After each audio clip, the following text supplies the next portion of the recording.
세상의 모든 정보 윤인구입니다. 한 주를 시작하는 월요일 점심입니다. 점심 맛있게 드시고 계시는지요? 안녕하십니까, 윤인구입니다. 미국과 이란의 충돌이 길어지면서 글로벌 시장이 크게 흔들리고 있습니다.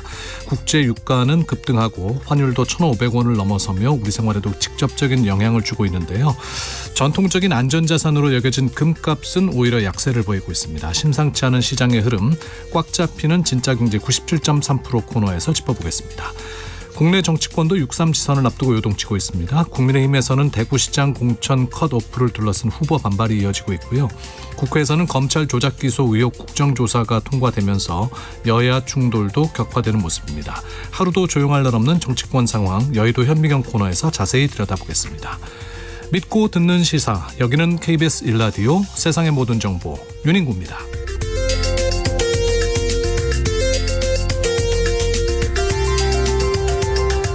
오늘도 갓생 품격 있게 여러분과 함께하겠습니다. 오늘이 국제 강아지의 날이라는 거 알고 계셨습니까? 2006년 미국 반려동물학자 콜린 페이지의 제안으로 모든 강아지를 사랑하고 보호하자는 취지에서 시작된 날이라고 하는데요. 힘들 때 말없이 곁을 지켜준 우리 강아지 떠올리면 어떤 장면이 생각나시나요? 지친 퇴근길 현관문 열기 전부터 꼬리치는 소리로 나리를 반겨주던 그 뭉클한 순간, 또 말은 안 통해도 내 눈물 닦아주던 기특한 모습들 바로 문자로 보내주시기 바랍니다. 우리 집 강아지 이름과 함께 짧은 자랑 한 줄도 좋습니다. 저희 집 막내 이름은 만두인데요.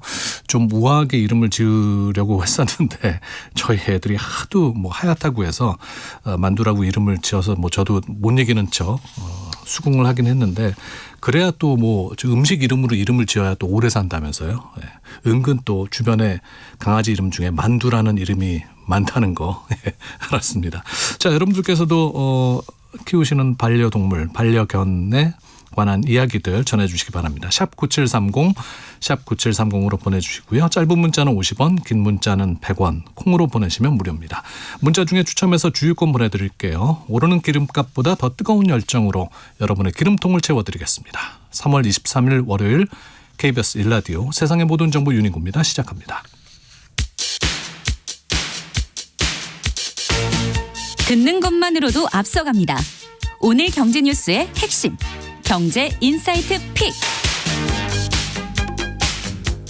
뉴스는 많지만 내 지갑에 도움되는 소식은 따로 있습니다. 오늘 꼭 알아야 할 경제 뉴스만 픽해서 전해드립니다. 경제 인사이트 픽, 임선훈 뉴스캐스터와 함께합니다. 어서 오십시오. 안녕하세요. 증시가 좀 떨어지고 있던데요? 네, 좀 많이 빠지고 있습니다. 중동 사태가 시장 휩쓸면서 국내 증시 급락 중입니다. 널뛰는 유가와 환율, 여기에 미국 금리 인상 우려까지 3중 악재의 외국인 투매로 이어지고 있는데요. 개장 직후 매도 사이드카까지 발동했던 코스피 현재 낙폭 키우면서 6% 가까이 빠지고 있고요. 5,500선도 내줬습니다. 코스닥도 5% 가까이 빠지고 있고요. 강달러 흐름이 이어지면서 원달러 환율이 17년 만에 가장 높은 1,510원을 넘어선 정도 외국인 매도세를 자극하고 있는데요. 중동 사태가 길어질 조짐 보이면서 단기간 내 상당한 리스크 프리미엄이 되돌려진 점을 고려하면 추가적인 리스크가 부각될 경우 다른 시장과 비교해 더 높은 변동성 보일 수 있겠고요. 특히 이번 주는 큰 국내 이벤트가 없어서 이란 전쟁이라든지 매크로 같이 외생 변수의 주가가 민감하게 반응할 수 있는 만큼 이번 한 주도 안전벨트 단단히 매셔야겠습니다. 네, 코스피는 5,441.08 보이고 있습니다. 이제 궁금해하시는 건 앞으로의 전망이 어떨까 하잖아요. 네, 그렇습니다. 방향성에 대해서 전망의 온도차가 좀 있습니다. 일단 과열 경고음이 나오고 있는데요. 최근 급등락 반복하면서 서킷 브레이커가 밥 먹듯 나타날 만큼 혼란한 장세를 두고 뱅크 오브 아메리카는 이런 모습이 전형적인 버블 사례다 봤습니다. 자체 진단 지표를 도입해서 봤더니 현재 모습이 과거 닷컴 버블이나 금융위기와 꼭 닮아 있다는 건데, 코스피 거품 위험도가 극단적 수준이다라고까지 평가를 했고요. 또 밸류에이션을 측정하는 단일 척도로 최고로 꼽히는 버핏 지수를 적용해봐도 통상 120% 이상을 과열로 판단하는데 코스피는 200%를 넘기고 있고, 또 한국형 공포지수인 V코스피도 사상 최고치를 경신할 만큼 과열로 판단되고 있습니다. 네, 또 반대로 긍정적으로 보는 전망도 있어요. 맞습니다. 일각에선 지금과 같은 상황은 이란 사태와 관련한 불확실성이 해소되지 않았기 때문인 측면이 크고, 증시 자체는 오히려 저평가 상태라고 보는 전문가들도 많습니다. 네. 디스카운트 해소 정책이 지속되고 있는데 상황인데도 주가 수익 비율 기준으로 여전히 저평가 구간에 위치해 있고 특히 삼성전자와 SK하이닉스가 주가를 밀어올리고 있는 이 반도체 슈퍼사이클은 아직 유효한 만큼 추세 상승이 멈췄다 보기는 이르다는 주장도 나옵니다. 혼란한 장세만큼이나 전망도 극과 극으로 이렇게 나뉘고 있습니다. 네. 이 중동 사태 때문에 요소수 대란이 일어날 수 있다는 우려가 나오고 있습니다. 요소수란 말도 오랜만에 들어보는데요. 예, 특히 화물차나 경유차 운전하시는 분들 예민해질 수 있는 이슈겠는데요. 수급이 어려워지면서 5년 전과 같은 요소수 부족 현상이 또 나타날 수 있다. 이런 말이 돌기 시작하면서 사재기 수요가 몰려 일부 제품은 가격이 2배 넘게 뛰기도 했다고 하는데 엄밀히 따져보면 반은 맞고 반은 틀립니다. 요소수는 자동차용과 산업용, 비료용 등으로 나뉘거든요. 용도가 여러 가지군요. 맞습니다. 특히 차량용 같은 경우에는 중동 수입 비중은 5% 수준에 불과하다고 합니다. 그래요? 예, 그리고 또 요소수 가격도 1년 전과 비교하면 오히려 지금 더 낮아진 상황인데 최근 온라인에서 제품 가격이 오른 건 일부 제조사가 출고가를 올리기도 했고 품귀 현상을 우려한 사재기 수요가 몰리면서 프로그램에 따라서 가격이 자동으로 매칭돼 올라간 경우라고 하네요. 네. 그러면은 뭐 차량용 요소수는 전체 그 수입 비중 5%에 불과하다고 하니까 사실 문제가 되는 거는 다른 용도의 요소수겠네요. 맞습니다. 잘 짚어주신 게요. 이 차량용보다도 비료용 요소가 문제라고 합니다. 수입 물량 가운데 중동산 비중이 거의 절반에 가까울 만큼 의존도가 높은데 최근 전쟁 여파로 가격이 급등세 보이고 있어 걱정인데요. 현재 전달보다 50%나 올랐다고 합니다. 그나마 이 가격 연동제가 운영돼서 당장 비료 가격에 반영되진 않겠지만 차량용과 달리 비료용 요소는 비축량을 많이 둘 수 없는 데다 이미 업계는 제조 원가가 출고가보다 높은 상황이다. 원자재 값을 가격에 반영해달라 요구하고 있는 터라 중동 사태가 자칫 길어지기라도 하면 가격 인상 압박이 더 커질 수 있고 덩달아서 생활물가만 물린 이 농산물 가격도 올라갈 수 있기 때문에 앞으로가 문제입니다. 네. 여전히 기름값이 높아서 먹거리 물가가 또 더 비싸지지 않을까 걱정입니다. 예, 정부가 최고 가격제를 시행하고 일단 상승세가 꺾이긴 했는데 비닐하우스 같이 농가에서 사용하는 농업용 난방유는 상황이 땅판이라고 합니다. 그래요? 예, 지금 벌써 보름 넘게 홀로 오름세 보이고 있는데요. 최고 가격제 적용을 받긴 하지만 세금을 제한다고 해도 이미 최고 가격이 시장 가격보다도 높아서 인상 여력이 더 남아있는 걸로 보입니다. 문제는 우리 먹거리 물가까지 영향을 미칠 수 있다는 점이겠죠. 방울토마토와 하우스 감귤 등을 재배하는 시설 농가나 또 화훼 농가는 이 난방비 부담이 커진 상황인데 생산비가 오르면 결국 시장 가격이 오를 수밖에 없어서 이 식탁 물가 상승으로 이어질 가능성이 커 보여 걱정입니다. 네. 부동산 소식 살펴보겠습니다. 서울 아파트 전월세 갱신 계약 비중이 전체의 절반을 넘었다고요? 네, 한창 이사철이지만 그냥 눌러앉는 집들이 많아진 셈인데요. 이달 같은 경우에는 전월세 갱신 계약 비중이 말씀하신 것처럼 절반을 넘겨서 신규 계약보다도 더 많았고요. 네. 1월부터 봐도 48%를 기록할 만큼 과거와 비교해서 크게 늘었습니다. 왜 이런 겁니까? 무엇보다도 이 전셋값이 오른 게 제일 크다고 하는데요. 2년 전보다 가격이 많이 오르면서 세입자들이 쉽게 이사를 결정하기 어려워졌고 여기에 토지거래 허가구역 지정으로 집을 사더라도 바로 실거주를 해야 하다 보니까 전월세 매물 자체도 줄어든 상황인데 전세 대출까지 까다로워지면서 옮기기보다는 그냥 계속 살자 이런 분위기가 굳어진 모습입니다. 그 갱신권 사용 비중은 어떻습니까? 조금 달라진 흐름이 포착되고 있는데요. 갱신권은 계약 기간 내 한 번만 사용할 수 있어서 그렇죠. 보증금이 높은 전세를 중심으로 많이 사용되는데 이미 소진한 임차인도 이사를 가기보다 이 보증금 인상분을 월세로 돌리면서 재계약을 한 경우들이 있다고 해요. 실제 갱신권 사용 감소는 월세 계약으로 이렇게 이어지고 있습니다. 서울 아파트 월세 비중은 올 들어 47%를 넘겼고 특히 신규 전월세 계약 중 비중은 절반을 넘겼는데 전세 사기 여파로 임차인들의 월세 선호 현상이 커진 것에 더해서 전세 대출이 막히면서 보증금이 부족한 임차인들이 전세를 보증부 월세로 전환하는 경우가 많다고 합니다. 새학기 들어서 또 대학가 원룸 월세도 많이 올랐다면서요? 네, 맞습니다. 올 1월을 기준으로 서울 주요 대학가 원룸 평균 월세 약 62만 원으로 나타났는데 역대 최고치라고 합니다. 네. 예전에 비해 비교적 저렴하다 하던 지역들도 다 같이 뛸 만큼 학생들의 고민을 키우고 있다고 하네요. 네, 그 이유는 뭘까요? 여러 가지가 있겠지만 가장 큰 건 세금입니다.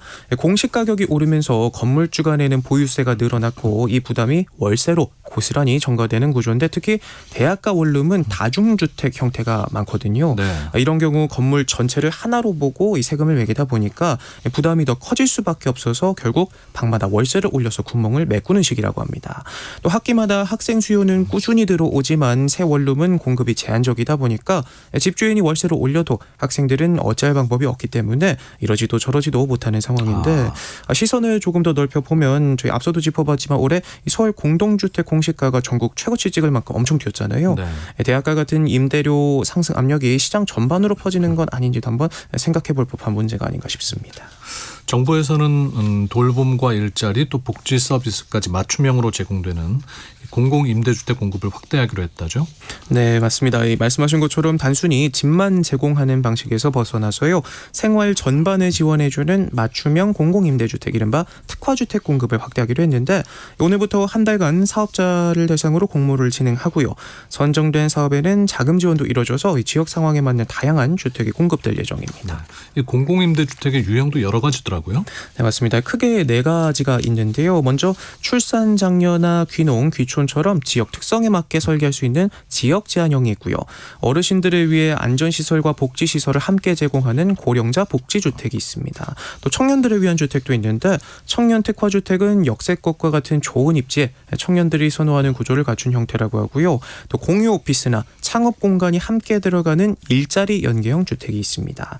주거와 일자리까지 연결되는 구조인 셈인데 앞으로의 공공임대주택의 모습이 꽤 다양해질 것 같습니다. 네. 지난 주말에 광화문이 BTS 공연으로 아주 들썩였습니다. 많은 해외 팬들이 입국한 걸로 아는데 그래서 이제 경제 효과도 상당히 기대를 했잖아요. 실제로는 어땠습니까? 네, 공연이 끝나고 온라인 커뮤니티 등에선 생각보다 몰리지 않았다, 다소 실망스러웠다 이런 반응들도 있었는데 숫자들은요 BTS의 팬클럽이죠 아미들 아미노믹스의 실체를 수치로 증명했습니다. 당장 앨범 매출만 200배 넘게 급증할 만큼 큰 화제를 모은 이번 공연이 단순한 문화 이벤트를 넘어서 유통업계 막대한 경제적 파급 효과로 이어졌다는 분석들이 많이 보이는데요. 일단 편의점 업계부터 활짝 웃었습니다. 일부 공연장과 가까운 점포는 매출이 7배 가까이까지 뛰기도 했고요. 네. 또 대형 유통가도 수혜를 크게 봤는데 외국인 관광객 방문이 집중되면서 K-팝 굿즈와 먹거리 분야가 실적을 견인하면서 신세계백화점, 현대백화점과 같은 곳들은 외국인 매출이 2배 넘게 늘어나면서 BTS 특수를 독독히 누렸고요. 또 호텔 업계도 내줄 방이 없을 정도로 예약이 가득 찼을 만큼 전문가들은 이번 공연이 최대 3조 원 규모의 경제 효과를 일으켰다. 아미노믹스의 위력을 여실히 보여줬다 평가하고 있습니다. 네. 자, 끝으로 정부가 농촌사회 성평등을 강화하는 새로운 계획을 내놨다고 하는데 어떤 내용인지 좀 살펴볼까요? 네, 농림축산식품부가 여성농업인 육성 기본 계획을 발표했는데요. 앞으로 5년간 여성 농업인의 지위와 권리를 높이기 위한 다양한 정책들이 추진된다고 합니다. 가장 눈에 띄는 건 어떤 걸까요? 달라지는 마을 이장 선출 방식이 가장 주목을 받고 있는데요. 일부 농촌에서 가구당 한 표로 투표하던 방식을 1인 1표로 바꿔서 그간 가족 대표로만 투표가 이루어지던 구조에서 벗어나서 여성도 직접 투표권을 행사할 수 있도록 사실상 여성의 의사가 반영되기 어려웠던 구조를 손봅니다. 이 밖에 여성 농업인을 공동 경영주로 인정하는 제도를 비롯해서 농협이사회 내 여성 비율을 확대하고 정책 전담 조직과 협의체를 만들어 현장의 목소리를 더 적극적으로 반영할 계획이라고 하는데 예. 농촌 사회도 이젠 달라질 때가 됐다. 변화의 바람이 부는 모습 확인할 수 있습니다. 네. 자, 월요일 경제 인사이트 픽 임선우 뉴스캐스터와 함께했습니다. 고맙습니다. 고맙습니다.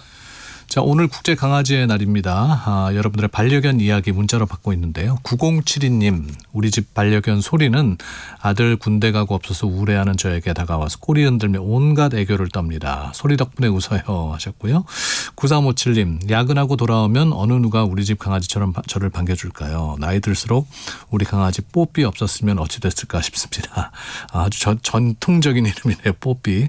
내가 뽀삐를 돌보는 게 아니라 뽀삐로 인해 제가 위로받습니다 하셨어요. 네, 많은 분들이 또 그래서 이 반려견을 더 사랑하는 게 아닌가 싶습니다.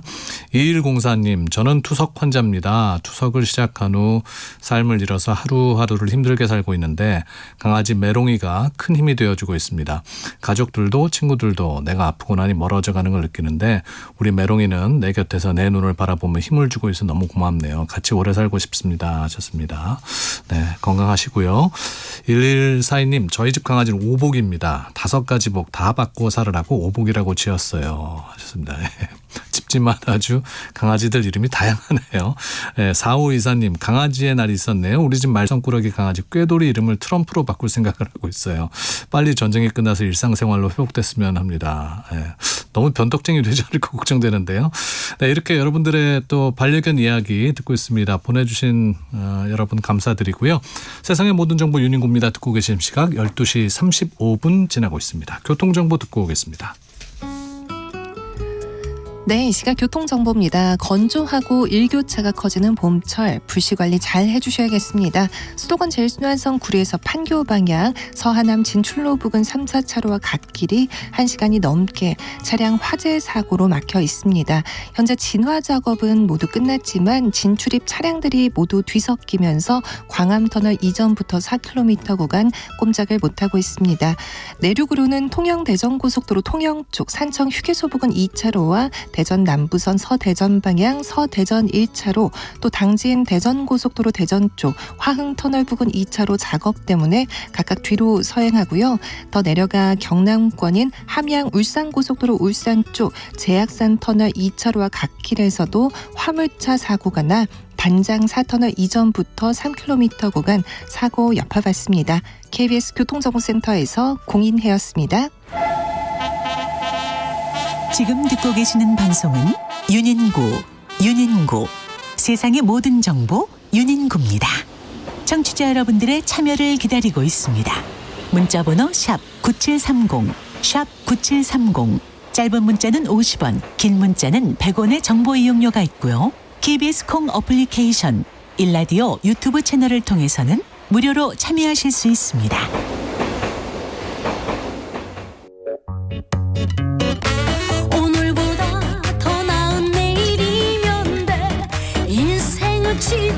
흔들리는 시장을 당신의 기회로 꽉 잡히는 진짜 경제 97.3%. 미국과 이란의 충돌이 벌써 한 달 가까이 이어지고 있습니다. 유가와 환율은 뛰는데 금값은 오히려 떨어지고 있습니다. 지금 시장 어떻게 봐야 할까요? 월요일마다 경제를 한층 더 깊게 살펴보는 꽉 잡히는 진짜 경제 97.3%. 오늘은 김치영 경제뉴스 큐레이터와 자세히 짚어보겠습니다. 어서 오십시오. 네, 안녕하세요. 네, 뭐 이 전쟁 나면 금값 오른다는데 금값이 떨어지고 있어요. 그러니까요. 네. 지난번에도 금값 얘기 한번 할 때 네. 그래도 안전자산 하면 금이죠라고 말씀드렸는데 최근에 금값이 좀 떨어졌습니다. 최근 일주일 사이에 국제 금 시세가 7% 정도 하락했거든요. 온스당 4,920달러에서 4,560달러 선으로 내려앉았고요. 예.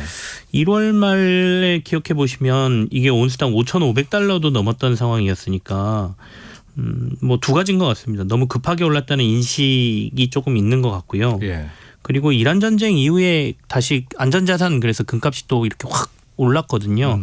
그랬다가 다시 5,000달러를 재돌파하니까 전쟁의 장기화 가능성도 있고 그리고 이전에 너무 올랐다라는 생각도 좀 있는 것 같고 그래서 네. 다시 저점을 깨고 조금 내려와 있는 상태다 이렇게 봐야 될 것 같습니다. 근데 금값이 굉장히 많이 올랐던 겁니다. 네네. 아까 말씀드린 것처럼 온스당 1월 말에 5,500달러도 넘었으니까요. 네. 역사상 가장 높은 수치까지 올라가 있었던 거고요. 그리고 아직 사실 글로벌 투자은행들은 금값 장기 전망을 수정하지는 않고 있습니다. 네. JP모건 같은 경우에는 온스당 뭐 6,300달러까지도 갈 수 있다 이렇게 아직 부르고 있거든요. 그럼에도 불구하고 최근에 그러면 안전자산인 금이 왜 이렇게 떨어졌느냐 한 세 가지 정도 이유를 찾는데요. 예. 올라도 너무 많이 올랐다라는 인식. 그러니까 앞서도 이제 5,500달러까지 올랐다가 금값이 크게 조정을 받고 전쟁이 나니까 안전자산이다. 그래서 다시 좀 올라갔거든요. 예. 그러니까 다시 오르니까 이거 또 너무 많이 올랐네라는 생각으로 지금 조정을 받았다. 이렇게 지금 얘기를 하고 있고요. 그래서 이전에 가장 높았던 가격이 일종의 상승의 저항선 역할을 하고 있어서 거기를 쉽게 지금 못 뚫는 상황이고요. 두 번째는 전쟁 양상에 따라서 글로벌 금리 환경의 변화 조짐이 좀 일어납니다. 이게 좀 커 보이는데요. 그러니까 이제 우리가 투자 자산은 상대적 매력도가 굉장히 중요한데 네. 금보다 다른 게 조금 더 매력적으로 보이기 시작했다라는 얘기거든요. 그 중에 하나가 이제 이렇게 유가가 오르고 전쟁 상황이 장기화되면 유가가 오른 것 때문에 물건 가격이 오르는 이른바 인플레이션이 좀 강화되고 네. 물가가 이렇게 많이 오르면 각국의 중앙은행들이 금리 인하를 이제는 못한다 더 이상. 그래서 미국도 이제 올해 한 하반기에 2번 정도 금리 인하할 가능성을 얘기했었는데 네. 최근에 한 번? 아니 아예 못하나? 심지어는 올릴 수도 있어. 뭐 이런 얘기가 나오거든요. 예. 그러면 이렇게 금리를 올리게 되면 금은 실물 자산이어서 실물로서의 값어치 말고는 아무것도 없는데 미국의 국채를 가지고 있거나 미국의 달러를 가지고 있으면 이자가 오르잖아요. 그러니까 여기에 대한 매력도가 상대적으로 높아지니까 그러면 금은 꽤 많이 올라 있으니까 여기서 빼고 일부를 이쪽으로 옮기자라는 흐름이 좀 있다라는 이게 이제 최근에 금 가격 하락하는 거에 가장 큰 이유다라고 얘기하는 거고요. 그리고 이제 세 번째로 보면 네. 가상자산의 수요 분산이 조금 가상자산으로의 수요 분산이 있다 이런 해석도 있습니다. 그러니까 최근에 비트코인 값이 오른 것도 그런 이유. 그렇죠. 그러니까 금에서 자금이 좀 빠져나가서 가상자산으로 좀 유입되는 현상이 보이고 있다라는 건데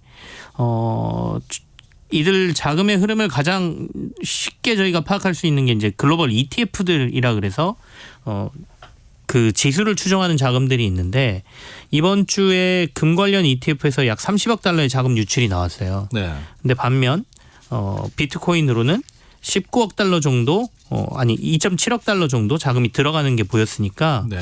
이게 도리어 비트코인 쪽으로 자금이 가고 있는 거 아니냐 이런 얘기인데 어쨌든 간에 지금 상황으로 보면 이런 세 가지들의 효과들이 나타나면서 금값은 최근에 좀 조정을 받았다 이렇게 봐야 될 것 같습니다. 앞서 그 얘기해 주신 대로 이제 JP 모간에서는 6,300달러까지 네. 보고 있다라고 하셨는데 그럼 앞으로 금값 어떻게 되는 겁니까? 이게 결국에는 전쟁 상황이 좀 결정할 가능성이 높아서 쉽사리 예측은 힘든데요. 말씀드린 것처럼 글로벌 그 투자은행들은 일단 금값이 장기적으로 봤을 때는 지속해서 강할 것이다라고 보고는 있습니다. 그 안에 이제 전쟁 상황이라든지 이런 것들 때문에 변동성은 좀 있겠지만 말이죠. 네. 그러니까 이제 몇 가지 시나리오로 생각을 해보면 전쟁 상황이 계속해서 길어지면 어떻게 될 것이냐. 그러면 아까 말씀드린 대로 달러와 미국채에 대한 수요가 좀 늘어날 거니까 전반적으로 봤을 때 금시대의 부정적인 요인이 좀 늘어날 거다 이렇게 보이거든요. 그러니까 막 이전처럼 계속해서 오르는 상황이 벌어지기는 조금 힘들 거 아니냐 이런 전망이 강하고요. 그럼 갑자기 전쟁이 평화 모드로 간다면 어떨 것이냐. 근데 이것도 딱히 그렇다 그래서 갑자기 금값이 확 오른다 이렇게 보지도 않습니다. 그러니까 어쨌든 간에 지금 트럼프 대통령이 이란에 지금 최후 통첩 비슷하게 얘기를 해놓은 상태잖아요. 네. 48시간 내에 호르무즈 개방해라. 안 그러면 이란의 뭐 발전소들을 다 초토화시키겠다 이렇게 해놓은 상태라 이게 만약에 평화 모드로 간다? 라고 보기도 좀 힘든데 평화 모드로 갑자기 가게 되면 도리어 전쟁 상황을 보고 금에 투자한 세력들이 여기서 이탈해서 일시적으로 금값이 더 하락할 수도 있다는 전망도 있어서 전반적으로 평화 모드든 장기전이든 지금 현재 금에 대한 전망이 예전에 아주 강하게 보던 거에서 좀 약해진 건 맞는 것 같다라고 보여지는데 네. 더 장기적으로 보면 네. 인플레이션은 계속 일어날 거고 중앙은행들은 이번 전쟁 상황에서 특히 중동 국가들은 더 느꼈을 텐데 이렇게 되면 다른 거 가지고 있어봐야 실물 가치가 떨어지기 때문에 금을 보유하려는 이 욕구는 더 강해졌거든요. 그래서 네. 뭐 중국, 중동 국가, 인도 이런 데들이 금 매입을 계속하고 있기 때문에 중앙은행이 장기적으로는 금 시세는 강하게 갈 가능성이 높다라고 보는 상황인 거죠. 좀 혼란스러운 상황이 이어지고 있는 것 같습니다. 네. 유가 한번 살펴보겠습니다. 네. 지금 그 국제 유가 상황은 어떻습니까? 전쟁 발발 직전에 우리가 그 배럴당 70달러대이던 유가들이 지금 90달러 또는 100달러를 훌쩍 넘어 있는 상태죠. 브렌트유가 배럴당 지금 112.19달러, 2022년 이후에 최고치고요. 미국 쪽에서 생산되는 WTI, 서부 텍사스산 중진유가 배럴당 98달러고요. 중동 쪽에서 생산되는 두바이유는 지금 배럴당 134달러까지 올라가 있으니까 지금 뭐 아까 제가 트럼프 대통령의 뭐 최후 통첩 같은 발언들부터 시작해서 서로가 주고받고 있는 전쟁 상황 때문에 유가는 계속 상승 압박을 좀 받고 있는 상황입니다. 네, 뭐 150달러까지 간다는 얘기도 있던데. 전쟁 상황에 따라서는 그럴 수도 있다. 근데 제가 이제 금융시장 취재를 하면서 이런 전쟁 상황 나거나 유가가 오를 때 심지어 200달러 간다는 전망까지 많이 들어봤거든요. 예. 근데 단 한 번도 최악의 시나리오로 간 적은 없습니다. 그래서 이번에도 그렇게는 안 됐으면 좋겠다. 그리고 그렇게는 안 될 거다라는 생각도 좀 있는데 그럼 왜 이렇게 계속해서 상승 압박을 받느냐. 네. 다들 아시는 것처럼 이제 공급망의 문제가 당장 생겨버렸잖아요. 호르무즈 해협이 좀 막혀 있어서 그쪽으로 원유 수급이 좀 안 되고 있는 데다가 이란도 그렇고 미국도 그렇고 중동 국가에 자신들이 가지고 있는 이 석유와 에너지 시설에 대한 공격들을 최근에 조금 했습니다. 이걸 이제 저희가 레드라인이라고 얘기를 했었는데 이 레드라인을 살짝 넘어서는 듯한 모습을 보여준단 말이죠. 그러면서 이 정유 시설의 공급을 받거나 또는 못 가지고 나가기 때문에 이 그 시추 시설을 중단을 해버리면 이 원유라는 게 굉장히 끈적끈적하지 않습니까? 그래서 이게 다시 생산하려면 오랫동안 가만히 놔두면 이게 다 굳어버리거든요. 네. 그래서 보통 뭐 3개월, 6개월이 더 걸린다 이렇게 얘기를 하기 때문에 이런 것들 때문에 당장 생산되는 양도 줄였고 네. 유통되는 양도 적어졌고 그러니 당연히 가격은 오르고 그리고 장기적으로 더 계속 강세를 보인다라고 얘기하는 건 방금 전에 말씀드린 거죠. 정상화가 된다 하더라도 진짜 정상화가 되는 데까지 시간이 걸릴 것이다. 이런 것들이 포함되면서 그렇게 되는 것이죠. 네. 전쟁이 애초 예상했던 것보다 좀 길어지고 있잖아요. 네네. 이런 것도 유가 영향이 그럼요. 그럼요. 그렇습니다. 네. 굉장히 크게 미치고 있고요. 근데 다만 이제 주말 사이에 있었던 걸로 보면 트럼프 대통령이 아까 만약에 이렇게 되면 우리가 이란을 뭐 초토화시키겠어 이런 발언을 했음에도 불구하고 유가의 상승폭은 그렇게 크진 않았어요. 그렇게 보면 실현 가능성을 좀 적게 보고 있는 것 같은데 도리어 오늘 주식시장은 그냥 훌룩 지금 아시아 시장이 망가졌거든요. 그래서 이 최후 통첩이 48시간인데 내일 오전 한 8시에서 9시 사이거든요. 그래서 진짜로 이제 그 이후에 정세가 어떻게 돌아가느냐 전쟁 상황이 이거에 따라서 유가도 뭐 금융시장도 전부 다 촉각을 곤두세우고 있는 상황입니다. 네. 이제 우리 정부도 이제 유가에 개입을 했습니다. 석유 최고 가격제가 시행이 됐는데 네. 이제 일주일 정도 지났죠. 그렇습니다. 어떻습니까? 효과가 있습니까? 이번 주가 그래도 도입 이후에 체감할 수준의 가격 하락이 좀 나온 것 같아요. 오피넷 기준으로 3월 셋째 주, 그러니까 15일에서 19일 사이에 전국 주유소의 휘발유 평균 판매 가격 보면 리터당 1,829원 9.3원으로 전주 대비해서 72.3원이 내렸거든요. 네. 경유도 96.5원이 하락하면서 1,828원에 거래가 됐으니까 그래도 체감할 수 있을 정도의 가격 하락이 좀 나왔다라고 보이고요. 서울이 아무래도 가장 비싼 가격대 그리고 가장 저렴한 곳 보니까 대전이 평균 가격 휘발유로 보면 1,804.9원 정도가 됩니다. 그리고 알뜰 주유소하고 직영 주유소 간의 가격 차이도 좀 보였고요. 예. 하락세는 이제 당연히 정부가 도입한 이 석유 최고 가격제가 시장에 일정 부분 영향을 준 것으로 보이거든요. 근데 이제 문제는 앞서 저희가 국제 유가를 다뤘지만 정부가 이렇게 석유 최고 가격제로 가격을 좀 눌러놓은 사이에 유가가 이렇게 국제 유가가 많이 올랐잖아요. 그러면 국제 유가는 보통 2주에서 3주 그 시세가 이제 이후에 반영된다라고 보이거든요. 그러면 이제 정부가 고시한 2주 전에 고시한 가격에서 새로 고시하는 게 이번 주 27일 날 새로 최고 가격제를 고시를 하는데 그 부분이 반영되면 이번에는 좀 오를 것 같고 네. 계속해서 장기화 된다라고 하면 이 가격은 오를 걸로 보여서 어느 정도의 안정성 2주 동안의 가격 변동성을 줄이는 효과는 있지만 국제 유가 자체가 올라버리면 어쩔 수 없이 그 영향을 받을 수밖에 없다라는 생각이고요. 그리고 또 하나 지금 시장에서 관심을 갖는 게 이 면세유들 그러니까 시설 작물 난방에 쓰이는 면세유, 실내 등유 평균 가격은 도리어 지금 조금 올랐습니다. 네, 저희가 앞선 코너에서도 얘기를 했었거든요. 네네네. 그래서 걱정이다. 네. 네. 그리고 실내 등유 가격도 오르고 있고 그래서 정부가 이거 최고 가격제 다 대상인데 왜 오르니 한번 면밀히 들여다보겠다 이렇게 지금 얘기를 하고 있어서 이후 상황을 좀 지켜봐야 되겠습니다. 원달러 환율은 어때요? 오늘 아침에 원달러 환율이 1,510원을 넘어버렸습니다. 아침에 시작하자마자 1,504원에서 출발해서 1,513원까지 올랐었고요. 지금 현재는 아까 제가 들어오기 전에 확인했을 때 1,508원 선에서 거래가 이루어지고 있거든요. 그러니까 지금 1,500원 이상으로 원달러 환율이 올라오는 거는 2008년 금융위기 이후에 거의 17년 만에 처음이라고 보셔야 되고요. 아무래도 전쟁 상황, 안전자산 달러에 대한 선호가 강해지면서 원화의 약세가 좀 나오고 있다 이렇게 보는 게 맞겠죠. 이게 네. 다른 통화와 비교했을 때 원화가 유독 약한 겁니까? 데이터상으로 그렇습니다. 그러니까 이거는 뭐라고 변명을 할 수가 없는 게 중동 사태가 본격된 2월 27일부터 3월 17일까지 원화 가치가 달러 대비 3.41% 정도 하락했거든요. 이게 10개 주요국 통화 중에 가장 가파르게 하락한 게 한국의 원화라고 보시면 되고요. 우리랑 비슷하게 하락한 게 덴마크, 스웨덴의 크로나, 유로 정도가 그 정도고요. 도리어 우리 주변에 있는 일본 엔하고 대만 달러는 한 1.8%, 1.5%대로 1%대 가치 하락이니까 방어를 잘하고 있는 거니 원화가 외부 충격에 훨씬 민감하다 이렇게 얘기할 수밖에 없습니다. 네. 왜 그런 겁니까?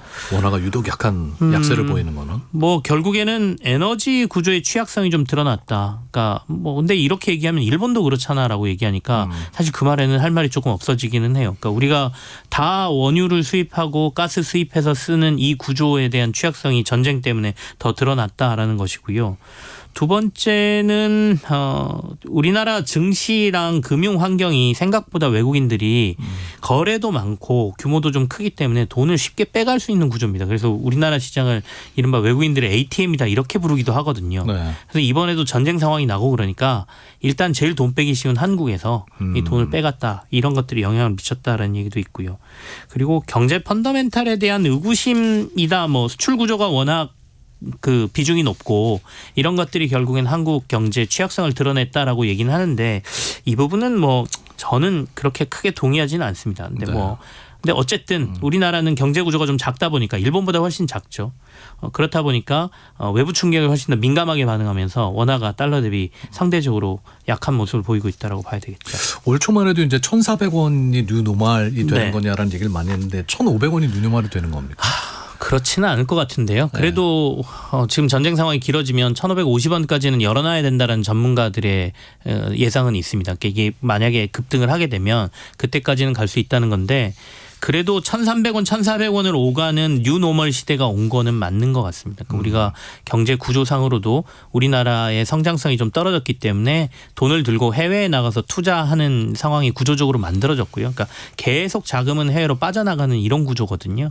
그렇다 보니까 그런 것들은 어쩔 수가 없는데 환율이 그러면 1,400원, 1,500원 오르는 게 나쁜 거냐라고 얘기하면 환율은 우리 경제 위기를 완충해주는 역할을 위아래로 내려가면서 해주는 거거든요. 그러니까 제가 편의점이 한강에 부유식으로 돼 있는 것처럼 홍수가 일어나면 위로 이렇게 떠서 안에 있는 물건 안 다치게 해주는 것처럼 환율이 이렇게 위로 튀면서 우리나라가 밖에서 파는 물건의 경쟁력을 올려주면서 경제를 방어해 주는 거거든요. 다만 이게 급하게 오르고 급하게 떨어지면 이게 편의점이 확 올랐다 확 떨어지면 안에 물건들 다 망가지잖아요. 그렇겠죠. 그런 현상이 우리 경제에 나타날 수 있는 거니까 급등락이 문제인 거지 올랐다 그래서 꼭 문제가 되는 건 아니다 이렇게 말씀드리고 싶고요. 정부에서도 여러 가지 방어책도 얘기하고 하고 있으니까 그런 부분에 대한 믿음도 좀 가져봐야죠. 네. 자, 오늘 꼭 꽉 잡히는 진짜 경제 97.3% 김치영 경제뉴스 큐레이터와 함께했습니다. 고맙습니다. 네, 감사합니다. 자, 1부 마치면서 남진의 둥지 들으시고요. 잠시 후 1시 2부에서 뵙겠습니다.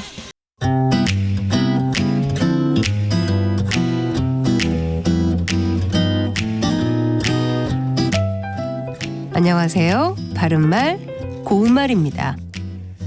사회적으로 큰 사건이 일어났을 때 수많은 기자들이 모여들어 취재하느라 야단법석인 장면을 종종 볼 수 있습니다. 야단법석은 많은 사람이 모여들어 떠들썩하고 부산스러운 상태를 뜻하는 표현인데요.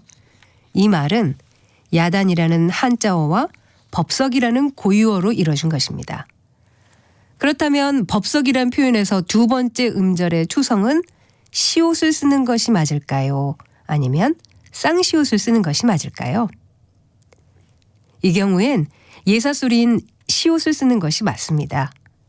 한글 맞춤법에는 법석이나 접시처럼 기역, 비읍 받침 뒤에 나는 된소리는 된소리로 적지 않는다는 규정이 있습니다.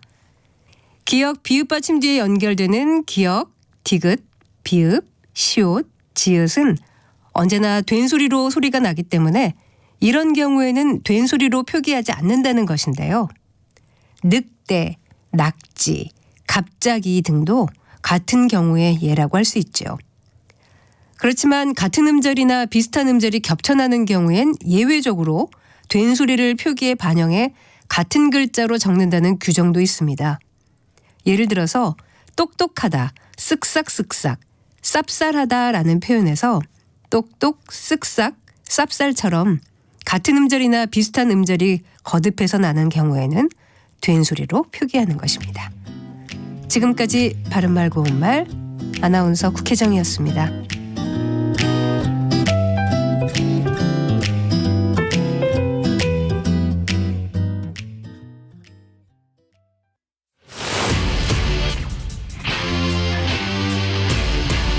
토론에 정답은 없습니다. 토론이 세상을 바꿀 수도 없습니다. 하지만 질문은 새로운 세상을 만들 수 있습니다. 질문으로 올바른 세상을 만드는 첫걸음. 평일 저녁 7시 20분 KBS 열린 토론.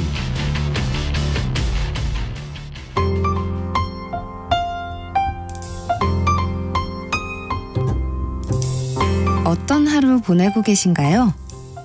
눈코 뜰 새 없이 바쁘게 지나가는 한 주. 따뜻한 시선으로 하루를 마무리합니다. 당신을 위한 지식 쉼터. 오늘 밤 일라디오. 월요일부터 금요일. 매일 밤 10시 5분에 시작합니다.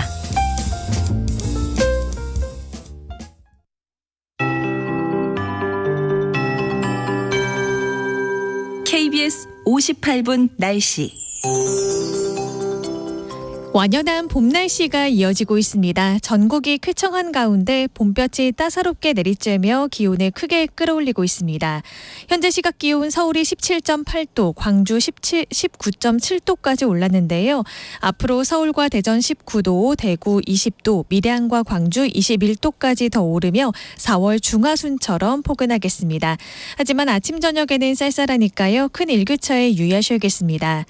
대기 정체로 먼지가 쌓이면서 현재 인천과 경기, 충남에서는 초미세먼지 농도 나쁨 수준을 보이고 있습니다.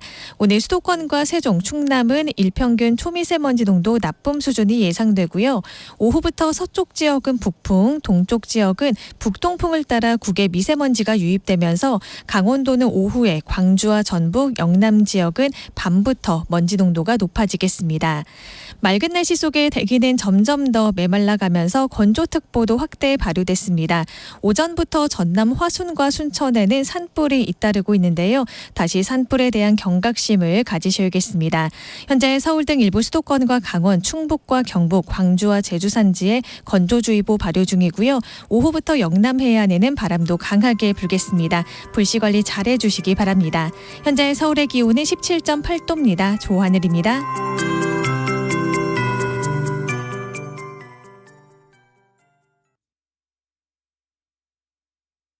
정성을 다하는 국민의 방송 KBS가 한시를 알려드립니다.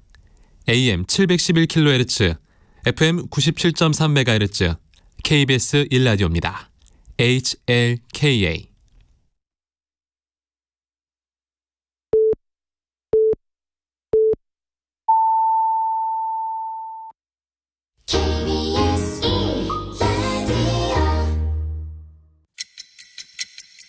듣는 것만으로도 앞서갑니다. 당신의 갓생 파트너 KBS 1라디오. 세상의 모든 정보 윤인구입니다.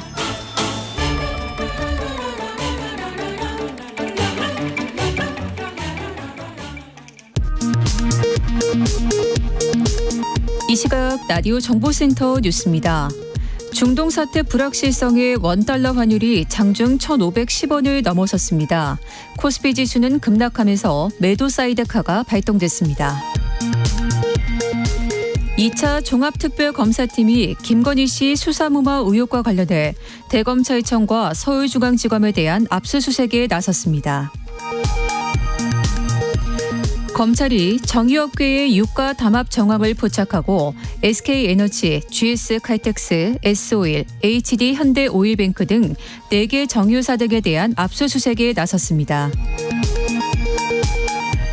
14명이 희생된 대전 안전공업 화재와 관련해 경찰과 노동당국이 안전공업 본사와 공장에 대한 압수수색에 나섰습니다. 화재 원인 규명을 위한 현장 합동 감식도 진행 중입니다. 지금까지 라디오 정보센터 뉴스 정원나였습니다.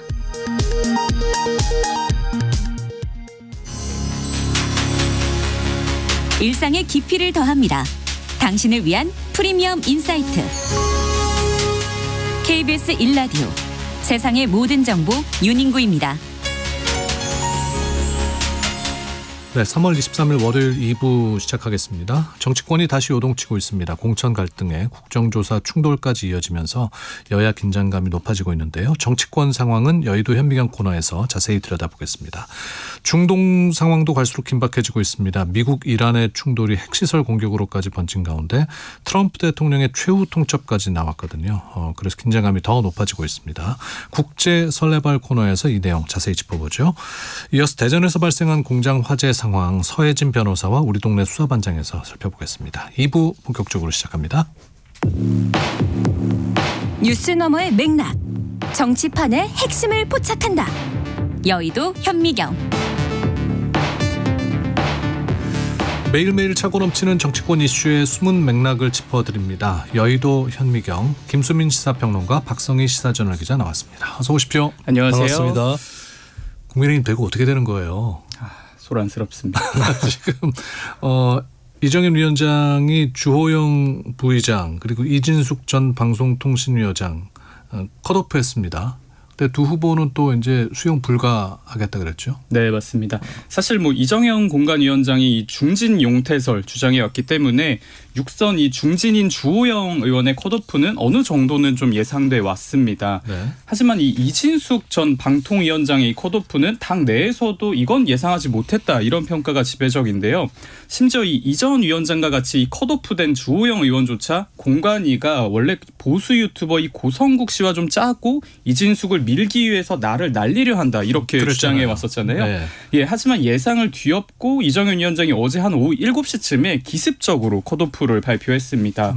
이 위원장은 이진숙 후보와 이 주호영 후보는 이미 각자의 영역에서 대한민국 정치 중심을 지켜왔고 또 지켜갈 분들이다.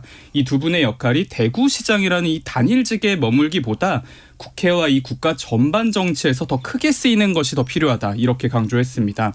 한마디로 이 결격 사유 탓에 컷오프한 게 아니라 이 주호영, 이진숙 후보 같은 경우에 대구시장보다 더 큰 자리에 어울리는 정치인이라는 게 이 위원장의 주장인데요. 하지만 이 공관위 발표에도 주호영, 이진숙 후보 모두 승복할 수 없다 이런 입장을 냈습니다. 우선 주호영 같은 경우에 공관위도 당 지도부도 이건 정상이 아니다. 당 내에서 자구책을 일단 밟아보고 안 되면 가처분 신청 등 이 법적 절차를 밟겠다 이렇게 경고했습니다. 이진숙 전 위원장도 이재명이 자르고 싶었던 날을 국민의힘이 잘랐다. 공관위가 결정을 재고해야 한다. 이렇게 촉구했습니다. 네. 이정현 위원장의 언급 중에 좀 눈이 가는 부분이 두 분이 대구시장에 머무르기보다 정치 전반에서 더 크게 쓰여야 합니다. 네, 라고 지금 들으신 했거든요. 목소리는 이정현 위원장의 성대모사였습니다. 네, 이 부분이 좀 주목이 되는 것 같아요. 국가와 국회 차원에서 더 크게 써야 한다. 그러니까 애둘러 표현한 겁니까? 아니면은 애둘러 표현했다기에는 너무 직접적으로 국회가 언급이 돼 있는데 일단 주호영 의원은 그냥 국회에서 활동하시라는 뜻이 될 수 있는데 네. 이진숙 전 위원장은 원외 인사잖아요. 그러면 혹시 국회 쪽으로 국회의원 재보궐선거 쪽으로 출마를 하는 것인가 당에서도 그걸 생각하고 있는 것인가 네. 하는 그런 생각이 또 듭니다. 대구 지역도 이번에 경선에 진출한 후보들 중에 현직 의원들이 있기 때문에 그 의원들 중에 국민의힘 후보가 배출이 되면 그 지역구는 공석이 되거든요. 빈자리가 생길 수도 그렇죠. 있으니까요. 그 지역구로 혹시 이진숙 전 위원장을 보낼 수도 있는 것인가. 사실 그런 얘기는 국민의힘 내부에서 공공연하게 나왔던 얘기입니다. 단체장보다는 국회에 더 어울리는 인사가 아닌가. 뭐 이런 얘기도 있었는데 그 가능성을 열어둔 것이 아닌가. 예, 그런 또 관측이 나옵니다. 네. 그 이정현 공관위원장의 결정에 대해서 국민의힘 당 내부 분위기는 어떤지 궁금해요. 이게 장동혁 대표랑도 사전 조율이 좀 된 겁니까? 아니면 이정현 위원장의 단독적인 결정입니까? 일단 제가 오기 전에 지도부나 의원들이랑 통화를 좀 해봤는데 일단 당황한 분위기가 굉장히 역력하고요. 당황했어요? 왜 당황했냐고 하면 컷오프 발표 직전까지 이정현 위원장이랑 장동혁 대표가 한 20분 정도 통화를 했는데 이때 장동혁 대표가 이러시면 안 된다. 대구는 이런 식으로 컷오프하면 말이 많다. 이런 식으로 완곡하게 만류를 좀 했다고 합니다. 또 장 대표가 그 전에 그 대구 지역 의원들하고 면담도 하지 않았어요? 네, 맞습니다. 실제로 컷오프 발표 전에 장동혁 대표가 이 국민의힘 대구 지역 의원들이랑 면담을 좀 갖고 입장을 냈는데 대구는 최대한 많이 후보들이 좀 나서는 시민 경선이 되어야 한다 이렇게 실제 발표하기도 했거든요. 또 취재를 해봤더니 일부 공관위원들도 이거는 대구 민심이 반영된 컷오프가 아니다. 주영 의원이 만약에 무소속으로 출마하면 어떡할 거냐 이런 식으로 좀 우려하면서 반대 의사를 낸 것으로 전해집니다. 하지만 이 위원장이 책임은 내가 진다면서 끝까지 고집했다고 하는데요. 장 대표가 아무래도 이 공천 전권을 좀 주겠다면서 3구 초려해서 이 위원장을 다시 복귀시켰기 때문에 장 대표가 이제 와서 이 위원장을 좀 압박하기도 어려운 상황 아니냐 이런 분석도 많습니다. 실제 제가 장 대표 측 관계자 오기 전에 통화를 했는데 이 상황에 대해서 말하기를 자강두천이다 이렇게 말을 하더라고요. 무슨 말이에요? 예, 자강두천이 이게 자존심이 강한 두 천재의 대결 뭐 이 합성어인데 예, 아무래도 이 상황을 보면 뭐 천재보다는 자존심이 강한 여기에 좀 방점이 찍힌 좀 답답함을 말하는 표현으로 좀 읽혔는데요. 국민의힘 지도부는 일단 이 공관위가 정한 이 경선 방침을 그대로 진행하겠다 이런 입장을 냈습니다. 다만 이 대구뿐 아니라 이 포항 등 다른 지역에서도 아무래도 이 경선 잡음이 계속되고 있어도 지도부 고심도 좀 깊어질 것으로 보입니다. 네. 이정현 위원장이 책임은 내가 진다라고 했지만 만약에 일이 잘못되면 이건 다 이정현 위원장 책임이다 이렇게 되지는 않을 겁니다. 장동혁 대표가 결국 당의 최고 지도자로서 책임을 져야 되는 상황인데 근데 장 대표 입장에서 이정현 위원장 사퇴한다고 했다 돌아온 인사이기 때문에 이걸 또 어떻게 자리에서 밀어낼 수도 없는 것이고 굉장히 여러모로 좀 답답한 상황에 처해져 있는 것 같고요. 일단은 각 지역 경선으로 각 지역이 경선에 속속 들어가고 있기 때문에 조금 어느 정도 진정되기를 바라는 것 이 정도가 좀 국민의힘 지도부에서 할 수 있는 일이 아닌가 싶습니다. 근데 여기서 가장 큰 관건은 일단 대구 지역 컷오프의 여파 그중에서도 주호영 의원의 무소속 출마 여부가 될 것 같아요. 일단은 주 의원 관계자가 언론에 무소속 출마는 고려하지 않는다라고 얘기를 했다지만 현재 나갈 수도 있다라는 그런 예측이 끊이지를 않고 있고 그리고 주호영 의원이 입장 발표한 것에 대해서 입장 발표한 걸 들어보면 장동혁 대표가 뒤에 숨는다라고 직격을 했어요. 그러면서 언급을 한 것이 최근 법원에서 배현진 의원하고 김종혁 전 최고위원에 대해서 징계 효력을 정지시킨 걸 인용을 했단 말이죠. 이것은 묘하게 좀 친한계 쪽에 힘을 실어주는 듯한 그런 느낌이 드는데 일각에서 조금 이게 나아간 상상력일 수 있겠지만 주호영 한동훈 연대설도 한편 나오고 있습니다. 주호영 의원이 무소속으로 출마를 하게 되면 그 지역구 수성 쪽이 비게 되고 거기에 한동훈 전 대표가 무소속으로 출마해서 두 사람이 연대하는 거 아니냐. 물론 좀 나아간 상상력이라고 볼 수도 있겠지만 그런 경로랄지 이런 것들을 새삼 한번 떠올리게 되는 그런 상황입니다. 야, 이거 대구 재밌겠는데요. 그러면 민주당에서는 김부겸 전 총리가 나오는 겁니까? 일단 실제 민주당 지도부가 오늘 오전에 공식적으로 김부겸 전 총리에게 대구시장에 출마해달라 이렇게 요청했습니다. 정청래 대표가 대구에 김 전 총리만한 지도자가 없다면서 민주당이 대구시장 후보로 뛰어달라 이렇게 요청한 건데요. 일단 제가 김 전 총리 측 관계자들을 좀 취재해봤는데 현 시점에서는 결단이 100% 선 것은 아니다 이렇게 전했습니다. 이번 주 정도에 발표를 한다 그러지 않았어요? 어떻게 할 건지? 네, 맞습니다. 근데 이젠 고민이 좀 있는 것 같아요. 예, 김 전 총리가 아무래도 이 대권 잠룡으로도 언급되는 이 중진이고 정치 황혼기에 그것도 이 보수 텃밭에 나가는 게 아무래도 좀 쉬운 결정은 아니다 이런 입장입니다. 김 전 총리를 좀 돕고 있는 한 민주당 의원이 이렇게 비유를 했는데요. 야구로 따지면 대구 라이온즈가 성적이 안 좋다고 그 팬들이 갑자기 기아를 응원하는 것은 아니지 않냐 이렇게 비유를 했습니다. 아무래도 대구에 출마하더라도 언더독 입장에서 좀 싸워야 한다 이런 건데요. 다만 당 지도부까지 나서서 이 출마를 권유한 상황이기 때문에 김 전 총리가 늦지 않게 출마 여부를 전할 것이다 이렇게 밝혔습니다. 어떻게 보세요? 일단 김부겸 전 총리가 출마를 준비 중이다라는 보도는 계속 나가고 있는 것 같고 출마 쪽으로 기울어지고 있는 건 맞는 것 같습니다. 한편으로 민주당이나 김 전 총리나 국민의힘 후보로 이진숙 전 위원장이 나오는 것을 좀 상정을 한 건 있을 거예요. 그리고 이진숙 전 위원장이 강성 이미지에 윤석열 정부하고 얽혀있는 이미지 이런 것들이 좀 강한 편이기 때문에 중도 확장성은 약할 수 있다라는 기대를 했을 수 있겠습니다. 그런데 또 이진숙 전 위원장이 이번에 컷오프가 됐는데 이게 또 어떻게 계산에서 작용이 될지 이건 지켜봐야 되겠지만 근데 중요한 거는 어찌됐든 국민의힘에서 누가 후보로 나오든 간에 이 공천 과정에서 잡음이라든지 이런 것들이 컸기 때문에 이 자체로 민주당이 플러스 요인이 될 수 있다. 그런 점들을 또 고려를 하지 않을까 그렇게 보이고 현재까지 흐름은 김 전 총리가 출마하는 쪽으로 기울어지고 있고 당 지도부에서도 공식 요청을 하고 있기 때문에 김 전 총리 가능성이 점점 계속 높아지고 있다고 봐야 될 것 같습니다. 네. 검찰 조작 기소 국정조사 계획서 이게 이제 민주당 주도로 통과가 됐습니다. 어떤 내용인지 좀 살펴볼까요? 네, 어제 통과된 이 국정조사 계획서의 취지를 요약하면 이 검찰의 정치적 편향성이 의심되는 사건들 또 이제 실제로 정황이 드러난 일부 사건들이 있으니까 이 검찰권의 남용 여부를 국회가 직접 들여다보겠다는 겁니다. 정청래 민주당 대표는 이 국조 취지에 대해서 내란의 티끌까지 법정에 세울 것이고 또 검찰 이 조작 기소 책임자들 반드시 처벌하겠다 이렇게 밝혔는데요. 이번 국정조사 이 대상 사건은 이 이재명 대통령이 기소된 이 대장동 그리고 위례 신도시 그리고 이 대북 송금 사건 그리고 이 대통령 측근이죠. 이 김용전 민주연구원 부원장의 정치자금 수수 사건 그리고 이 문재인 정부의 통계 조작 사건 등 총 7가지 사건입니다.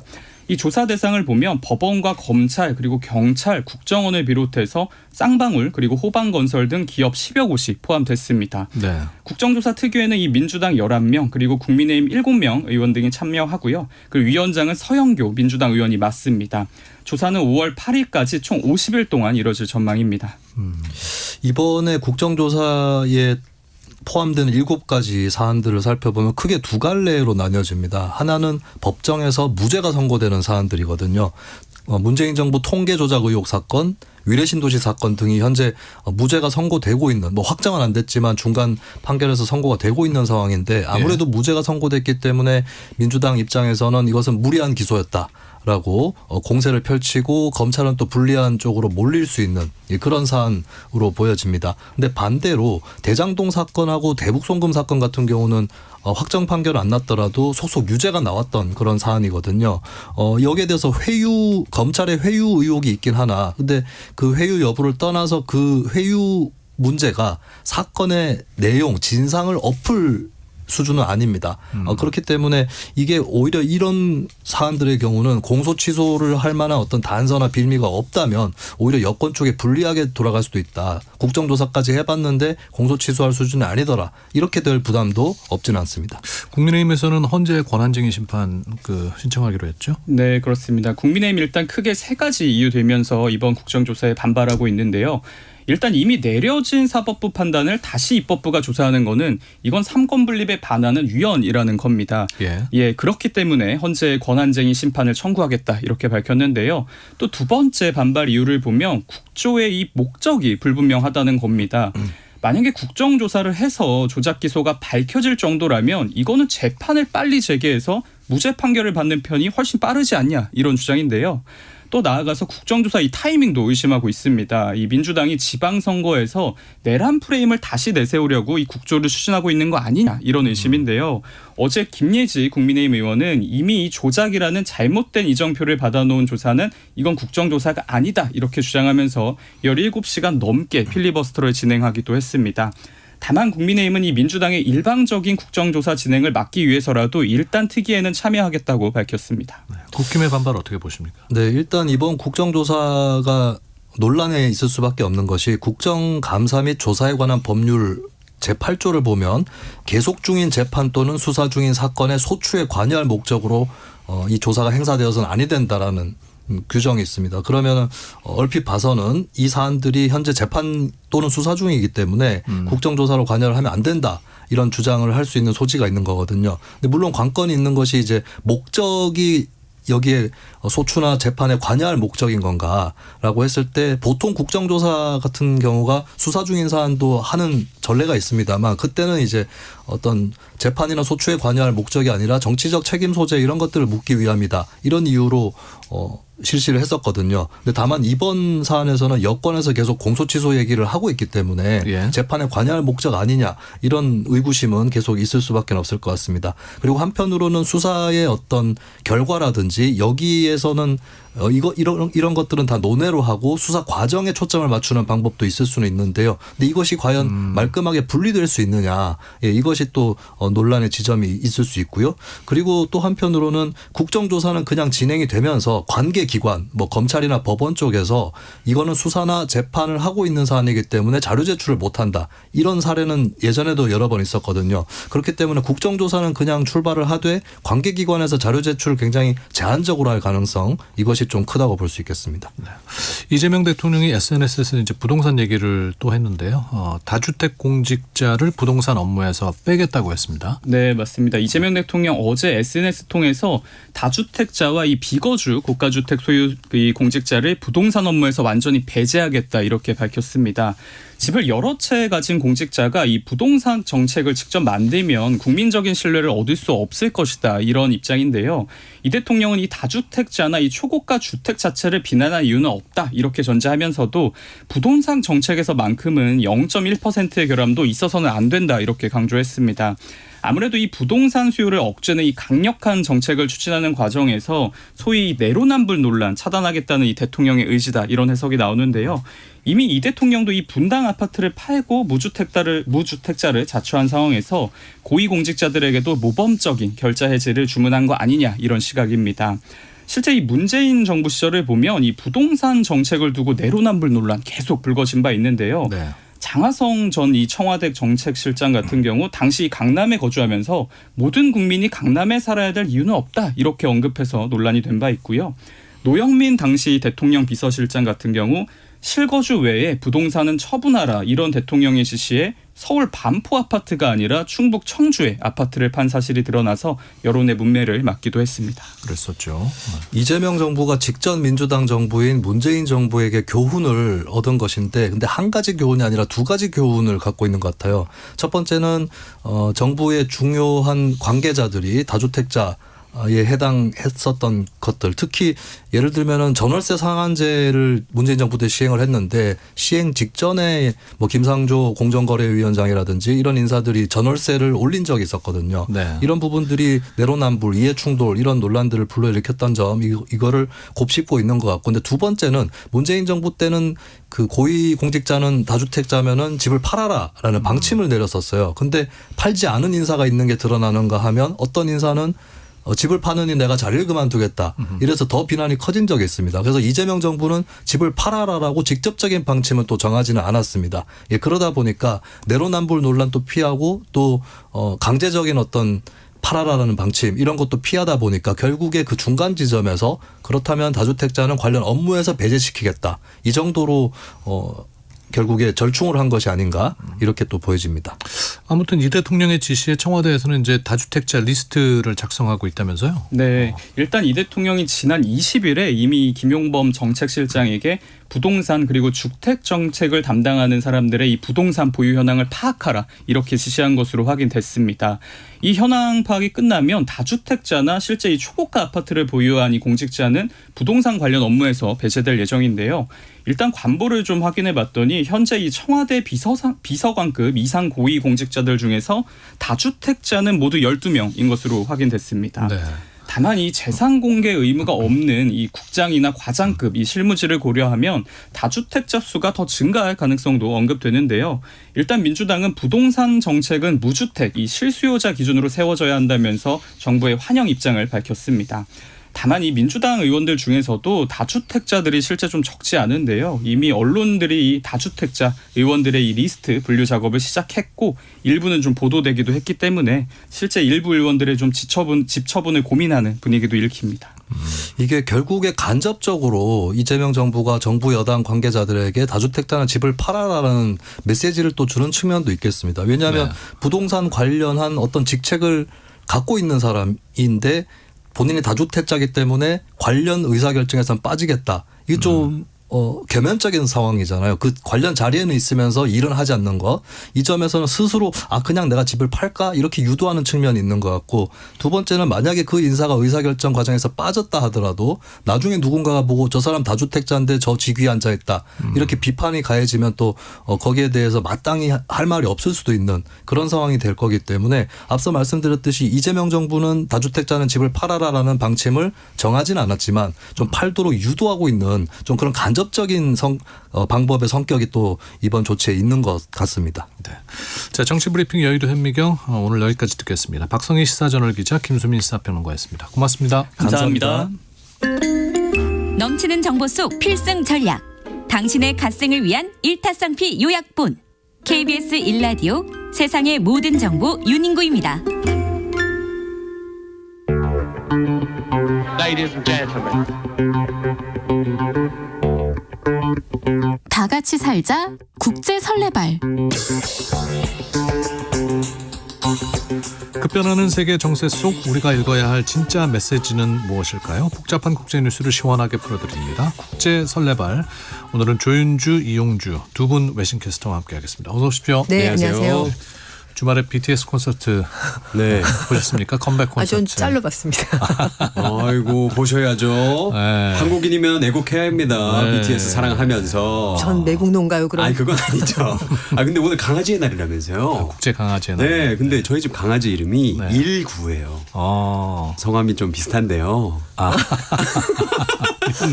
용주, 윤주, 일구, 인구. 네, 그렇죠. 19일 날 우리 집에 와서 19인데 축하합니다. 그렇구나. 우리 19. 네. 몇 살이에요? 제 동생 같네요. 진짜. 3살입니다. 귀엽겠다 너무.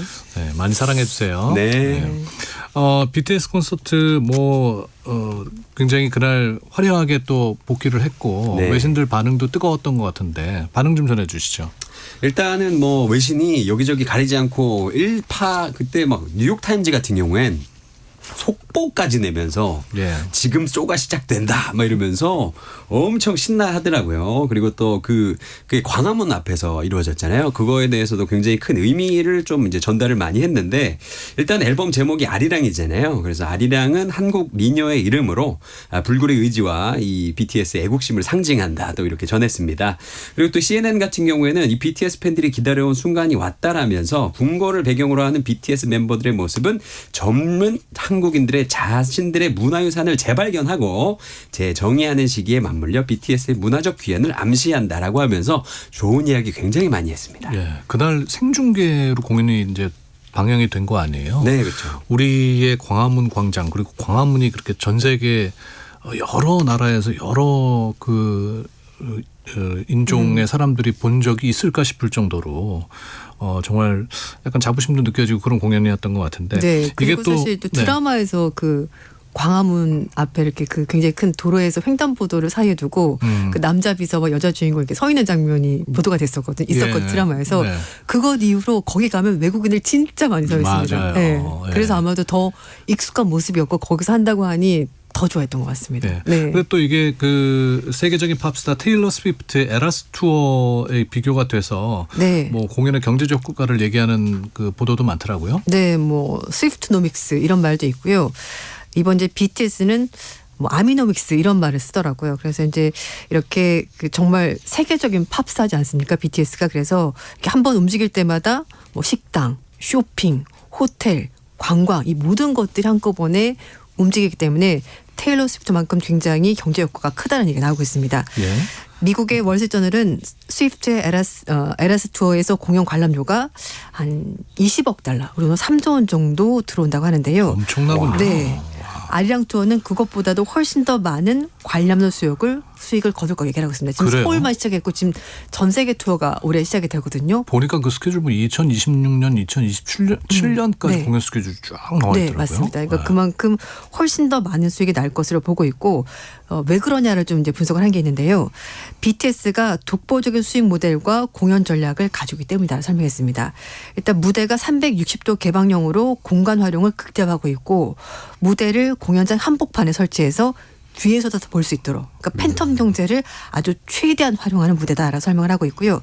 그리고 이제 뉴욕타임스 보도에 따르면 보통 BTS 공연할 때 1인당 굿즈, 그러니까 티켓값 말고 굿즈를 70에서 $80 정도 쓴다고 합니다. 네. 요즘 환율이 1,500원이지 않습니까? 그러니까 거의 적어도 인당 10만 원을 쓴다. 거의 티켓 값이 나오기 때문에 더 수익이 올라가고요. 여기다가 실시간 라이브 스트리밍도 있기 때문에 더 수익이 올라가는 겁니다. 그리고 스위프트는 그 녹화된 영상을 디즈니 플러스 통해서 공개된 것 달리 BTS는 이 한국, 일본 공연을 전 세계 영화관을 통해서 실시간으로 생중계하고요. 공연장에 오지 못해도 전 세계 팬들이 동시에 관람하기 때문에 이것도 만만치가 않다라고 얘기하고 있습니다. 근데 저는 사실은 그 넷플릭스 그 공연 보면서 그 공연장 배경을 위에서 찍어줄 때가 있었어요. 그러면은 저 뒤에 경복궁 있고 세종대왕 앉아 계시고 이순신 장군님 서 계시고 그거 딱 보는 순간 아 이거 그냥 게임 끝났다. 이거 딱 여기 이거 보는 순간 외국인들 여기 너무 오고 싶겠다. 저도 우리 집에서 20분 거리인데 저도 지금 바로 가고 싶더라니까요. 네. 외국에서 보신 분 어떻겠어요? 정말 대한민국 홍보가 많이 된 공연이었죠. 또 BTS는 이렇게 또 화려하게 컴백을 했는데 저쪽 또 중동에서는 지금 어떻게 전황이 펼쳐질지 뭐 예측할 수가 없는 상황입니다. 이런 가운데 이제 트럼프 대통령이 현지 시간으로 21일에 48시간 내 호르무즈 해협을 완전 개방하지 않으면 이란 발전소를 초토화시키겠다. 하면서 이제 최후 통첩을 날렸단 말이죠. 이란은 또 이제 맞불을 놨고 어떤 상황입니까? 사실은 이 트럼프 대통령의 이 워딩이 사실 이제 이스라엘이나 이란 쪽에는 통하지 않는 것 같다라는 생각을 좀 하게 됩니다. 왜냐하면 트럼프 대통령이 아무리 이렇게 해도 지금 전황은 굉장히 심각해지고 있거든요. 그러니까 이란은 그렇다 쳐도 이스라엘한테까지도 통하지 않는다. 별로 신경 쓰지 않는 것 같아요. 왜냐하면 최근에는 서로 이제 이스라엘과 이란이 상대 핵시설 도시를 겨냥해서 미사일을 쏘고 있거든요. 네. 뭐 이란의 나탄지 우라늄 농축 단지 그리고 이스라엘의 디모나 핵시설 인근을 계속 서로 타격을 하고 있어요. 그러니까 말하자면 사실은 핵시설을 쏘는 건 사실 그동안 전쟁에서도 좀 금기였잖아요. 핵 금기. 근데 그런 거 트럼프 대통령이 이렇게 얘기해도 서로 지금 핵시설 쏘고 있으니까 트럼프 대통령의 워딩이 뭐 무슨 의미가 있나 싶습니다. 그런데 다행히도 아직까지 뭐 방사성 물질의 유출은 보고되지 않았다고 했으니까요. 아직은 그래도 좀 괜찮지 않나 생각을 해봅니다. 근데 이란이 그 호르무즈 해협을 그 봉쇄를 풀 가능성은 있을까요? 이제 사실 그 모사바가 처음에 이제 그 취임하고 나서 첫 번째 대국민 메시지가 호르무즈 해협을 지렛대 삼아서 전쟁을 끌고 나가겠다고 말했거든요. 네. 이 얘기인즉슨 지렛대는 뭐 다 아시겠습니다만 작은 힘으로 큰 거를 들어 올릴 수 있지 않습니까? 이 얘기는 호르무즈 해협을 가지고 잘 이용을 하면 이란이 전쟁을 좀 더 자신에게 유리한 쪽으로 끌고 갈 수 있다고 판단한 것 같습니다. 네. 그렇기 때문에 풀어주기는 힘들 것 같아요. 대신에 이걸 가지고 딜을 할 것으로 보입니다. 왜냐하면은 처음에는 단 한 방울의 기름도 빠져나가지 못하도록 하겠다라고 말했었거든요. 통행료 얘기도 나오고 네. 있고요. 근데 그 다음에는 8개 국가가 이 호르무즈 해협을 통과할 수 있다라고 말했습니다. 그리고 나서는 또 얘기를 하는 것이 이제 일본과 얘기를 하고 있다. 그러니까 이란이 유조선이 나갈 수 있도록 해주겠다 얘기를 하고 있고, 그러니까 점점 입장이 좀 풀어지고 있거든요. 그리고 또 하나는 가장 최근에 나온 얘기는 적국과 소통하지 않는 적국이 아닌 나라들은 호르무즈 해협을 통과할 수 있다고 말했습니다. 약간 범위가 점점점 넓어지고 있거든요. 그러니까 이 얘기인즉슨 호르무즈 해협을 가지고 약간 너는 어느 편이냐고 물어보는 거죠. 미국 편에 서서 우리의 적이 될래? 아니면 우리와 대화를 해서 통행료를 좀 내더라도 안전하게 왔다 갔다 할래? 뭘 선택할래? 이걸 약간 물어보는 것 같습니다. 그래서 그 미국 중심으로 사실 미국이 연합작전 하겠다. 왜냐하면 호르무즈 해협이 막혀 있으니까 이걸 안전하게 상선을 통과시키려면 연합작전이 필요하니까 동맹국들에게 합류해라라고 말하는데 이란은 그거 하지 말고 우리랑 얘기를 잘하면 거기 가지 않더라도 안전하게 유조선이 나갈 거다.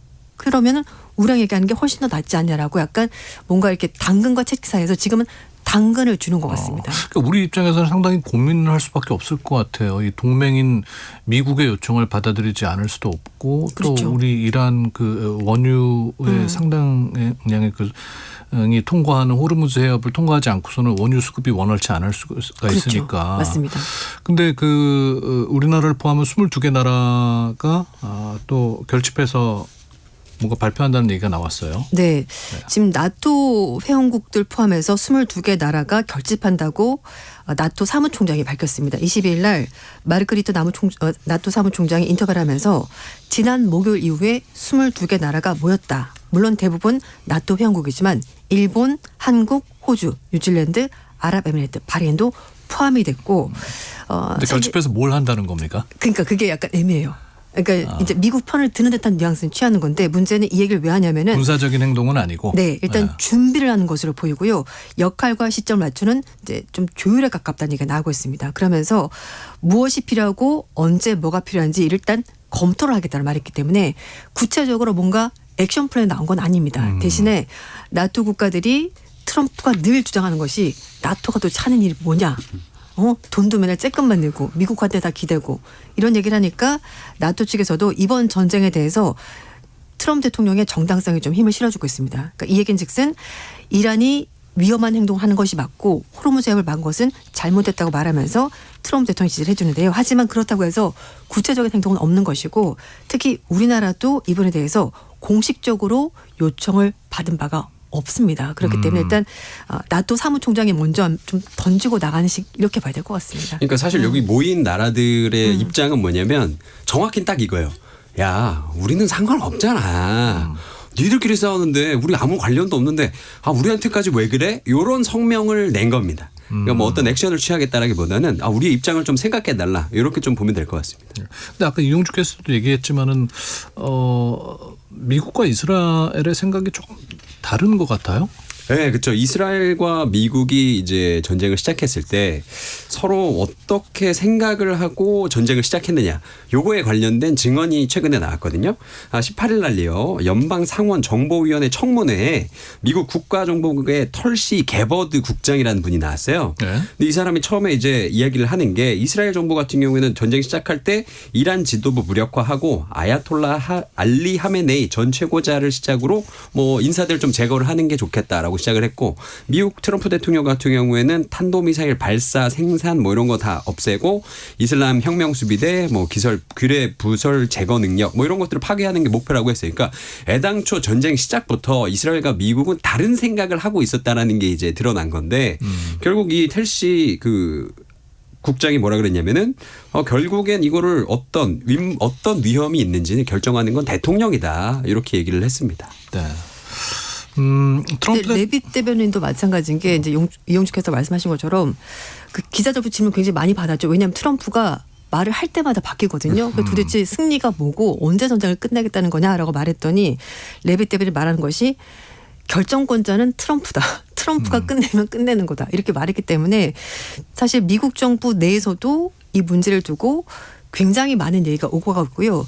일단 이스라엘은 결사항전입니다. 무조건 이번에 이란을 끝장을 내겠다는 것이 이스라엘 아주 강력한 목표이고 트럼프는 그렇게까지는 하고 싶지 않습니다. 왜냐하면 그렇게까지 하려면 시간이 너무 많이 걸리거든요. 지금까지 한 달 온 것만 해도 굉장히 좀 벅차고 물론 본인이 벅차다고 말하진 않습니다만 국제유가가 올라간 것만 보더라도 지금 갤런당 상당히 부담이 되는 4달러거든요. 그러니까 이건 정말 너무 부담스럽기 때문에 트럼프가 그래서 자꾸 말이 왔다 갔다 할 수밖에 없는 것이 전쟁 상황이 의도대로 흘러가지 않으니까 말을 바꿀 수밖에 없는 겁니다. 그러니까요. 네. 20일에 대이란 군사작전 축소를 얘기하다가 또 하루 만에 초토화를 하겠다 그랬거든요. 네. 이렇게 계속 메시지가 바뀌는 이유는 뭔가요? 일단은 이분이 중심이 없다랄까요? 우리 동맹한테도 도와달라 그랬다, 도와주지 말라 그랬다. 이거를 2주 동안 4번을 바뀌었어요. 그럼 이거 너무 힘든 거고 우리 동맹으로서는. 근데 지금 말씀하셨듯이 20일 날 얘기했다가 20일 날 또 초토화한다고 그런 이유는 그 외신들이 보기에 20일 날 이란이 이란으로부터 4,000km 떨어진 인도양에 디에고 가르시아 미국 영국 공동 군사기지라는 곳이 있습니다. 여기에다가 이제 중거리 탄도미사일 IRBM을 이제 쐈습니다.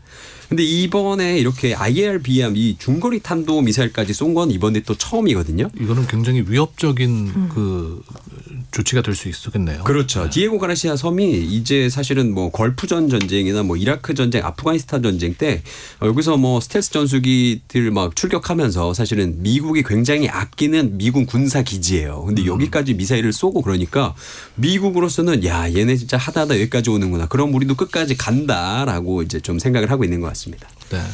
이게 그리고 그러니까 이제 또 하나 말씀드리고 싶은 게 말씀하신 사거리가 4,000km가 넘었거든요. 이제 그렇게 되면은 유럽 전역에 다 들어옵니다. 그렇죠. 영국, 런던, 프랑스, 파리 다 들어가기 때문에 앞에도 잠깐 말씀하셨는데 이번 전쟁은 유럽 국가들이 말하는 것이 우리와 상관이 없어. 우린 여기 들어가지 않을 거야라고 말했거든요. 근데 이란은 너네도 상관이 있어.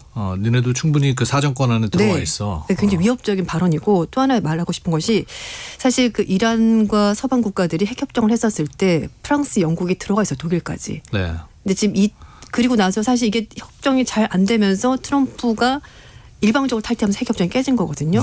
그리고 나서 이제 일몰 조약 때문에 여러 가지 제재가 풀리게 됐고 이란은 핵 개발을 계속 하게 된 거죠. 우리가 농축을 하게 된 건데 사실 유럽 국가들은 웬만하면 협상 통해서 이 문제를 마무리 짓고 싶어 했었는데 트럼프가 입장이 좀 이스라엘과 결이 맞아지면서 그 협상 조건이 까다로워졌거든요. 그런데 유럽은 좀 그렇게까지는 하고 싶지 않은 상황이었고 약간 발을 빼고 있었는데 그리고 거기다가 미국과 이스라엘 손을 잡고 전쟁을 시작하지 않았습니까? 그래서 유럽 국가들은 가능하면 좀 끌려 들어가고 싶지 않았던 거죠. 그래서 뒤로 빠져 있었는데 이란이 미사일을 쏴주면서 너네 빠져나갈 수 없어. 만약에 협상을 할 거면 너네도 같이 들어와. 지금 미국과 이란과 이렇게 같이 하는 것이고 거기에 중동 국가들 오만, 이집트 이런 나라에 들어가 있거든요. 그게 아니라 아마 가능하면은 이란은 최대한 많은 나라들을 끌어들여서 문제를 좀 복잡하게 만들고 싶어 하는 것 같기도 하고 자기네들 유리한 쪽으로 끌고 가고 싶어 하니까 유럽에게도 너희도 해당 사항 있어라고 말을 하는 것 같습니다. 네. 아니 그래서 전쟁이 점차 이게 길어지고 있는 게 아니냐는 우려가 더 커지고 있는데 미국 내부에서는 장기전 시나리오도 나오고 있다고요? 네, 영국 싱크탱크 문제연구소에서 이런 또 보고서를 좀 냈는데요. 사실은 지금 이란 내부 사정이 굉장히 좋지 않다고 합니다. 왜냐하면 이란은 대부분의 상거래가 온라인 인터넷으로 이제 이루어지고 있었는데 네. 이란에서 지금 인터넷이 끊겼다고 하거든요. 그러면은 사실상 경제가 돌아가지 않고 있다라는 소식이에요. 그래서 이란이 사실상 경제가 완전히 지금 멈췄고 다만 미국 쪽에서 분석하고 있는 건 이란이 진짜 버티기 전략으로 갔을 때 이란은 더 강해진다라는 소식이 있어요. 우리가 생각하는 것처럼 이란이 식량도 좀 부족하고 그래도 끝까지 가면 진짜 끝까지 갈 수 있는 나라다. 그래서 아무리 미국이랑 이스라엘이 협상 카드를 든다 그래도 이란은 자기가 원하는 걸 결국 찾으려고 끝까지 가지 않을까. 이런 좀 분석들이 나오고 있습니다. 네. 그리고 이제 그 48시간 마감 시한을 주지 않았습니까? 주면서 호르무즈 해협을 완전히 풀지 않으면 미국이 이란에 있는 에너지 시설을 공격하겠다. 즉 이제 발전소 같은 걸 다 부셔버리겠다는 거거든요. 그래서 오늘 이제 뉴욕타임스에 나온 기사가 있는데 트럼프 대통령의 데드라인이 가까워질수록 이란 사람들은 어둠을 두려워하고 있다라고 표현했습니다. 어둡다는 것이 두 가지 의미가 있겠죠. 진짜 전기가 끊겨서 어두운 것도 있고 앞으로 이란의 미래가 굉장히 암울해질 거다 이렇게 보는 겁니다. 전기를 끊는다는 것은 생명줄을 끊는 것과 마찬가지로 아무것도 못합니다. 요즘 전기 없이 뭘 합니까? 그래서 이란 사람들도 그런 걸 굉장히 두려워하고 있는 것 같다고 뉴욕타임스가 보도를 했고요. 또 하나 이제 말씀을 드리고 싶은 것이 페제스키안 이란 대통령 아들이 그 텔레그램에 매일 일기를 쓴 게 있는데 그걸 뉴욕타임스가 보도를 했습니다. 그래서 이제 페제스키안 아들과 페제스키안이 같이 있는 사진을 공개를 했는데요. 그게 전쟁하기 전에 사진이었습니다. 그 수뇌부들과 함께 걸어간 사진이었는데 페제스키안 아들이 올해 나이가 44살이고요. 유세프 페제스키안인데 물리학 박사라고 합니다. 교수고. 그래서 최근 1년 동안 거의 매일 일기를 그 텔레그램에 올렸는데 그 인간적인 좌절감, 슬픔 이런 거에다가 이번 전쟁이 얼마나 이란 전체를 흔들고 있는지를 얘기를 하는 건데 그 자신의 아버지가 대통령이잖아요. 근데 지금 이스라엘이 요인 암살하면서 하메니 죽었죠. 그리고 그 정보부 장관도 죽었죠. 라리자니 정보수장도 죽었죠. 그러니까 안보수장도 죽었죠. 이렇다 보니까 어쩌면 자신의 아버지도 그 다음 타격이 될 수가 있는 것이고 네, 이란 수뇌부도 다음은 내 차례겠구나 이런 굉장한 부담감을 가지고 살아가고 있다는 겁니다. 그래서 일부 정치인이 아예 공황 상태에 빠졌다라고 얘기를 하고 있고요. 그리고 특히 자신의 아버지의 건강 그리고 가족들의 그 안위에 대해서도 굉장히 걱정스러워하면서 2년이면 아버지 임기가 끝나는데 모두가 정상적인 삶으로 돌아갈 수 있을까 이렇게 좀 슬픈 그런 일기를 썼다고 합니다. 물론 다르게 말할 수 있습니다. 왜냐하면 이 사람들은 이란에서 교수를 하고 소위 말해 좀 엘리트니까 더 그렇긴 하겠습니다. 그러나 일반 국민들이 느끼는 고통은 얼마나 더 심하겠습니까? 그래서 이런 일기를 보더라도 이란이 굉장히 강공으로 나가고 있긴 하지만 실제 이란 국민이 느끼는 공포는 굉장히 큰 것 같다. 네. 이렇게 생각할 수 있을 것 같습니다. 아니 이제 4주째 이 전쟁이 접어들고 있다 그러는데 그만큼 또 민간인들이 또 피해가 큰 게 참 걱정입니다. 자, 이번에는 또 미일 정상회담 소식도 살펴보겠습니다. 지난 19일 열렸었죠? 네, 그렇습니다. 19일 날 트럼프 대통령과 다카치 총리가 백악관에서 만났습니다. 이제 트럼프 대통령은 뭐 가장 중요하게 말했던 게 호르무즈 옆 경색을 풀기 위해서 일본이 좀 스텝업 좀 나서라 이렇게 말했는데 뭐 직접적으로 뭐 군사 투입해달라 이런 얘기는 안 했지만 어쨌든 적극적으로 개입을 해달라고 말했습니다. 예. 말한 것이 트럼프 대통령이 일본에도 주일 미군이 4만 5천 명 있다고 말했는데 하여튼 좀 이게 계속하면서 미국이 일본에 막대한 자금을 주지 않냐 얼마나 많은 도움을 주냐라고 말하면서 일본도 이때는 좀 도와줘야 되는 거다라고 얘기를 하고 있고요. 그리고 일본이 석유의 거의 90%를 호르무즈를 통해서 수입을 하거든요. 네. 그러니까 거기에 일이 발생했고 이해 당사자가 일본이다. 그러면 일본이 뭔가 얘기를 해야 되는 것 아니냐라고 얘기를 했습니다. 하지만 다카이치 총리도 정치인이지 않습니까? 그래서 압박을 회피하되 트럼프 대통령 체면을 세워주는 쪽으로 얘기를 했는데요. 일단 이런 얘기를 했습니다. 트럼프 대통령 당신만이 전 세계 평화를 가져올 수 있다고 나는 믿는다. 이렇게 말하면서 이란의 핵무 개발 절대 용납할 수가 없다라고 말했고요. 일단 이란이 호르무즈 해협을 봉쇄한 것은 강력히 규탄한다. 이렇게 외교적인 수사로 일단 트럼프 대통령을 확실하게 밀어줬습니다. 그러니까 트럼프를 기분 좋게 하면서 일본이 얻어낼 거는 또 얻어내는 전략을 썼군요. 네, 맞습니다. 근데 문제는 저렇게 일본이 약간 좀 거부 의사를 밝혔잖아요. 그렇죠. 그 뭐 파병에 대해서. 근데 그 다음 날 일본을 만난 다음 날 트럼프 대통령이 갑자기 나는 한국을 사랑한다. 그러면서 우리는 한국 많이 도와주고 있는데 너희들도 우리 도와주지 않을까? 이런 그 뉘앙스로 또 글을 써버렸어요. 그 압박으로 느껴지네요. 우리도 엄청 그렇죠. 느끼죠 그렇게. 그래서 아니 그러려면 진작에 우리한테 좀 잘하든가 간세 이렇게 때려놓고 말이죠. 뭐 이제 와서 도와달라고 하는 것도 좀 웃기고. 그래서 일단 일본 측에서는 경제적인 걸로 일단 풀었습니다. 네. 뭐 어쨌든 5,500억 달러를 미국에 투자에 결정을 했고 1차분은 지금 얘기가 나왔고 2차분에서 얘기를 하면서 SMR 그러니까 소형 원전을 건설하는 방안도 얘기를 하고 있고요. 그리고 이제 알래스카에 미국 원전이 있는데 이제 원유 생산할 때 같이 가서 생산을 하고 그리고 저장 시설을 일본으로 옮겨서 일본에 저장을 해주겠다 이런 얘기도 하고 있습니다. 그리고 히토류 개발도 같이 해주겠다고 말하면서 그러니까 중국이 히토류 공급망을 가지고 계속 압박을 하니까 그런 부분을 미국과 일본 협력해서 좀 도움을 줄 수 있다라고 얘기를 하면서 어쨌든 경제적으로 일본이 미국에 기여할 부분이 있으니까 일단 이 카드를 먼저 받으십시오라고 얘기를 한 겁니다. 그러니까 트럼프는 사실 뭐 협상가이고 사업가이기 때문에 경제적인 이익을 좀 많이 준다. 충분히. 만족할 만큼 그러면은 사실 이렇게 군대를 투입하는 문제는 조금 뒤로 밀어놓을 수도 있을 것 같고요. 그리고 다카이 총리가 말한 것이 미국 가기 전부터 국회에서도 말한 것이요. 이게 이제 일본의 평화헌법이 있기 때문에 뭐 이 법을 어기면서까지 자위대를 파병할 수는 없습니다. 그러니까 혹시 정전이 되고 일단 전쟁이 멈추게 되면 그때 호르무즈 해협에 뭔가 조사를 하거나 연구할 게 있으면 그때 가서 일본이 도와줄 수 있다고 말했고요. 그리고 또 하나 얘기를 하는 것이 기뢰 제거 카드를 꺼냈습니다. 예. 그래서 이제 일본 언론의 보도에 따르면 모테키 도시미스 일본 외무상이 TV 언론과 인터뷰를 하면서 정전 이후에 기뢰 제거 작업에서 자위대가 호르무즈 해협에 갈 수도 있을 것 같다라고 말했습니다. 일본이 워낙 기뢰 제거 기술이 뛰어나기 때문에 정전 상태가 된다면은 충분히 그런 것들은 도와줄 수 있다라고 얘기를 꺼냈습니다. 자, 오늘 두 분과의 이야기는 여기까지 마무리하도록 하겠습니다. 고맙습니다. 네, 감사합니다. 고맙습니다. 네, 이용주, 조윤주 배시캐스터였습니다.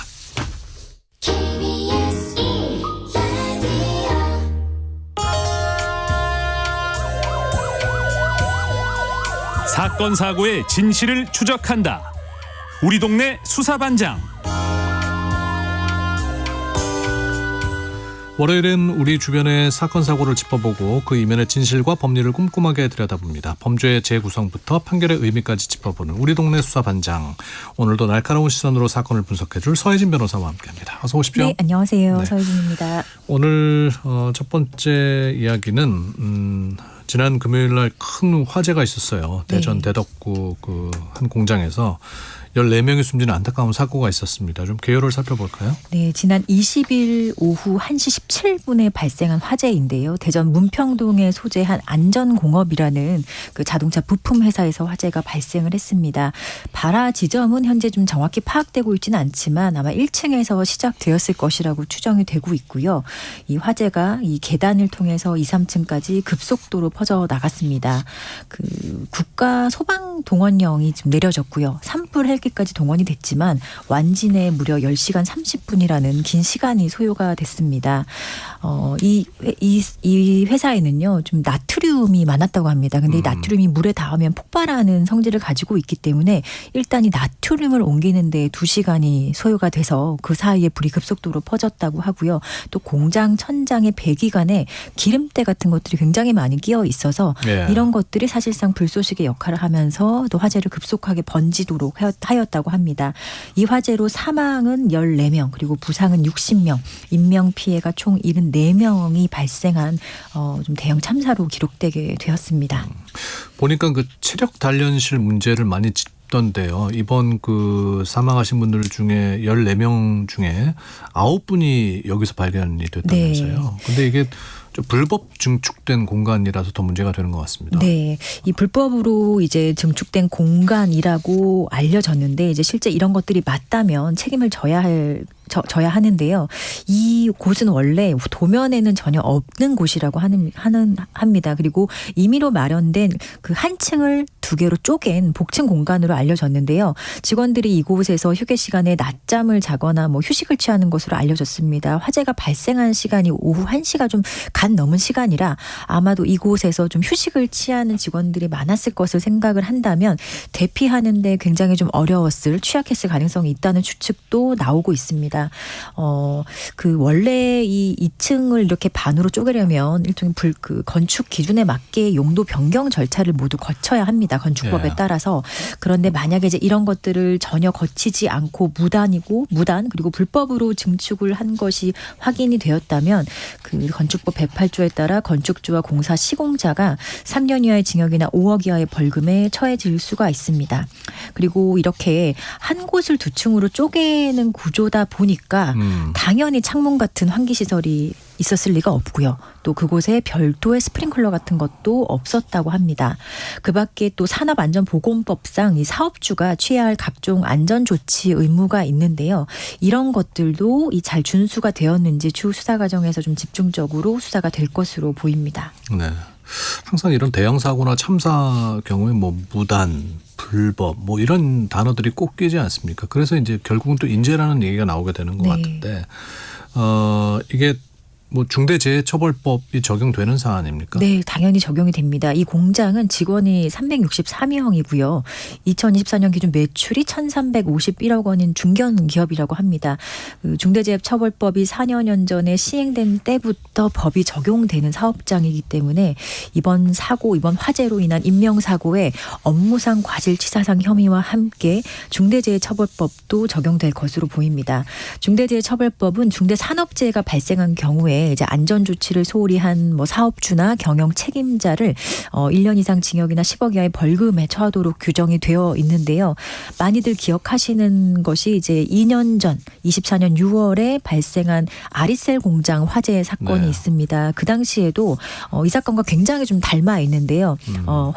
화재로 인해서 근로자 23명이 숨지고 8명이 다친 사실 대형 참사였어요. 그리고 최근 작년에 이제 그 아리셀 공장의 대표자가 중대재해처벌법 등 위반으로 1심에서 유죄 판결이 선고되면서 징역 15년이 선고되었습니다. 현재 항소심 계속 중이라 아직 판결이 확정된 상태는 아니지만 어쨌든 중대재해처벌법 시행 후에 내려진 최고 형량으로 아리셀 공장 사건이 좀 기록이 되고 있습니다. 네. 지금 현장에서는 뭐 압수수색과 합동 감식이 진행 중이라고 합니다. 아무쪼록 이번 사고로 돌아가신 분들 명복을 빌고 유족들에게 위로의 말씀드리면서 꼭 진상규명이 잘 이루어지길 바랍니다. 다음 사건 짚어보죠. 울산에서 또 참 안타까운 사건이 있었습니다. 30대 아버지와 또 미성년 자녀 4명이 숨진 채 발견됐는데 발인식이 어제 엄수됐다고요? 네, 참 슬픈 사건인데요. 이제 3월 18일 오후 울산의 한 다가구 주택에서 30대 남성 A씨와 미성년 자녀 4명 일가족 모두가 사망한 채 발견되는 사건이었습니다. 아이들이 너무 어리더라고요. 네.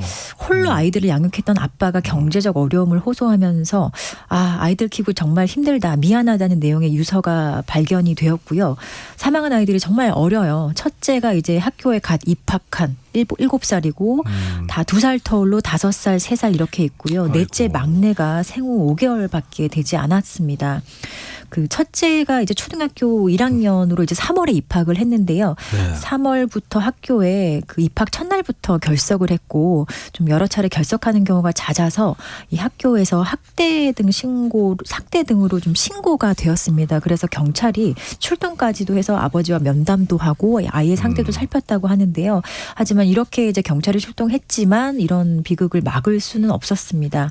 3월 9일부터 13일까지는 첫째가 학교에 다시 나갔지만 16일부터 다시 학교에 나가지 않아서 담임교사가 다시 또 경찰에 신고를 합니다. 이때 이제 경찰이 집으로 가보니 이때는 이미 이런 비극이 벌어진 이후였습니다. 경찰은 이제 1차 검안 결과를 토대로 사망 원인을 일산화탄소 중독으로 추정을 하고 있는데요. 현재까지 외부 침입 흔적이나 타살 정황은 발견되지 않았습니다. 또 굉장히 좀 안타까운 게 경찰 관계자가 언론에 밝힌 사항에 의하면 지난 9일까지 동네 편의점에서 이제 과자 같은 외상값 이런 것들이 17만 원 정도 있었다라는 진술을 받았다고 하는데요.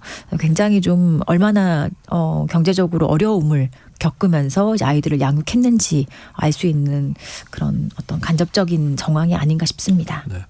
근데 지자체 지원을 여러 차례 받았었고 또 관리 대상이었다고도 하는데 왜 이 비극을 막지 못한 걸까요? 네, 지자체에서 이 복지를 당연히 좀 여러 가지 복지 시스템을 지원받아야 될 대상으로는 확인을 하고 있었습니다. 25년 2월 그 보건복지부가 복지 사각지대 대상자로 이 가족을 좀 통보를 했고요. 그리고 이제 집에 안내문이 와서 이 안내문을 확인한 아이들의 어머니가 복지센터에 찾아가서 도움을 청하고 긴급 생계 지원을 신청해서 지난 25년 3월부터 5월까지 3개월간 긴급 생계, 주거 지원금 등 800여만 원을 지급받았습니다. 네. 그런데 이제 어머니 개인적인 사정으로 지난 12월부터 이제 어머니와 가족들이 따로 살게 됐는데 이때부터 아버지가 적극적인 어떤 복지 관련한 그 지원 신청을 하지 않았던 것으로 보입니다.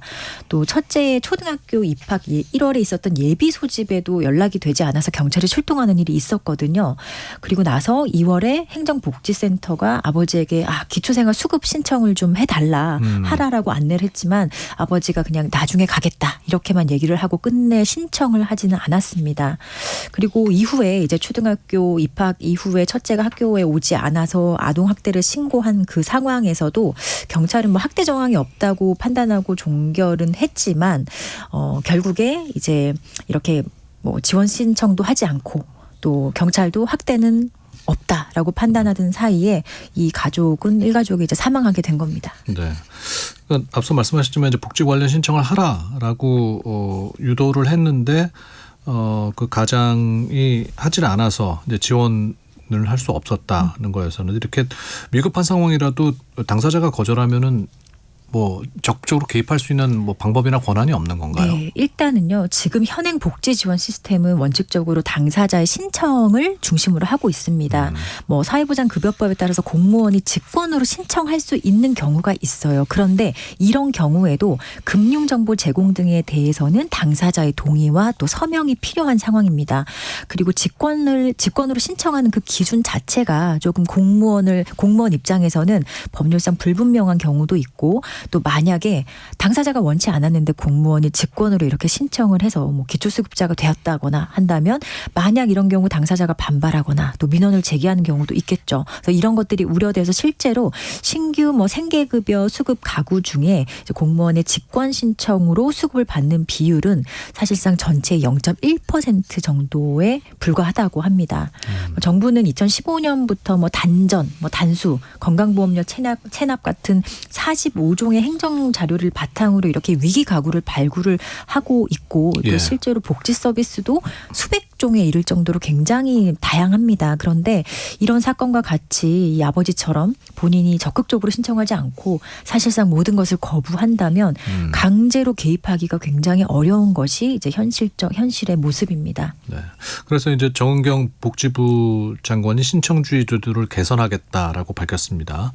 구체적으로 어떤 게 달라지는 겁니까? 네, 그 복지부는 일단 지방자치 담당자가 이런 위기 징후를 포착하면 당사자의 동의가 없어도 금융정보 제공에 접근을 해서 기초생활보장급여를 직권으로 신청할 수 있도록 이런 법률을 좀 개정을 하겠다라는 방침을 밝혔습니다. 사실 이게 이 사건에서 만약에 이런 것들이라도 되었다면 아버지가 신청하지 않았더라도 지원을 받았을 수 있었겠죠.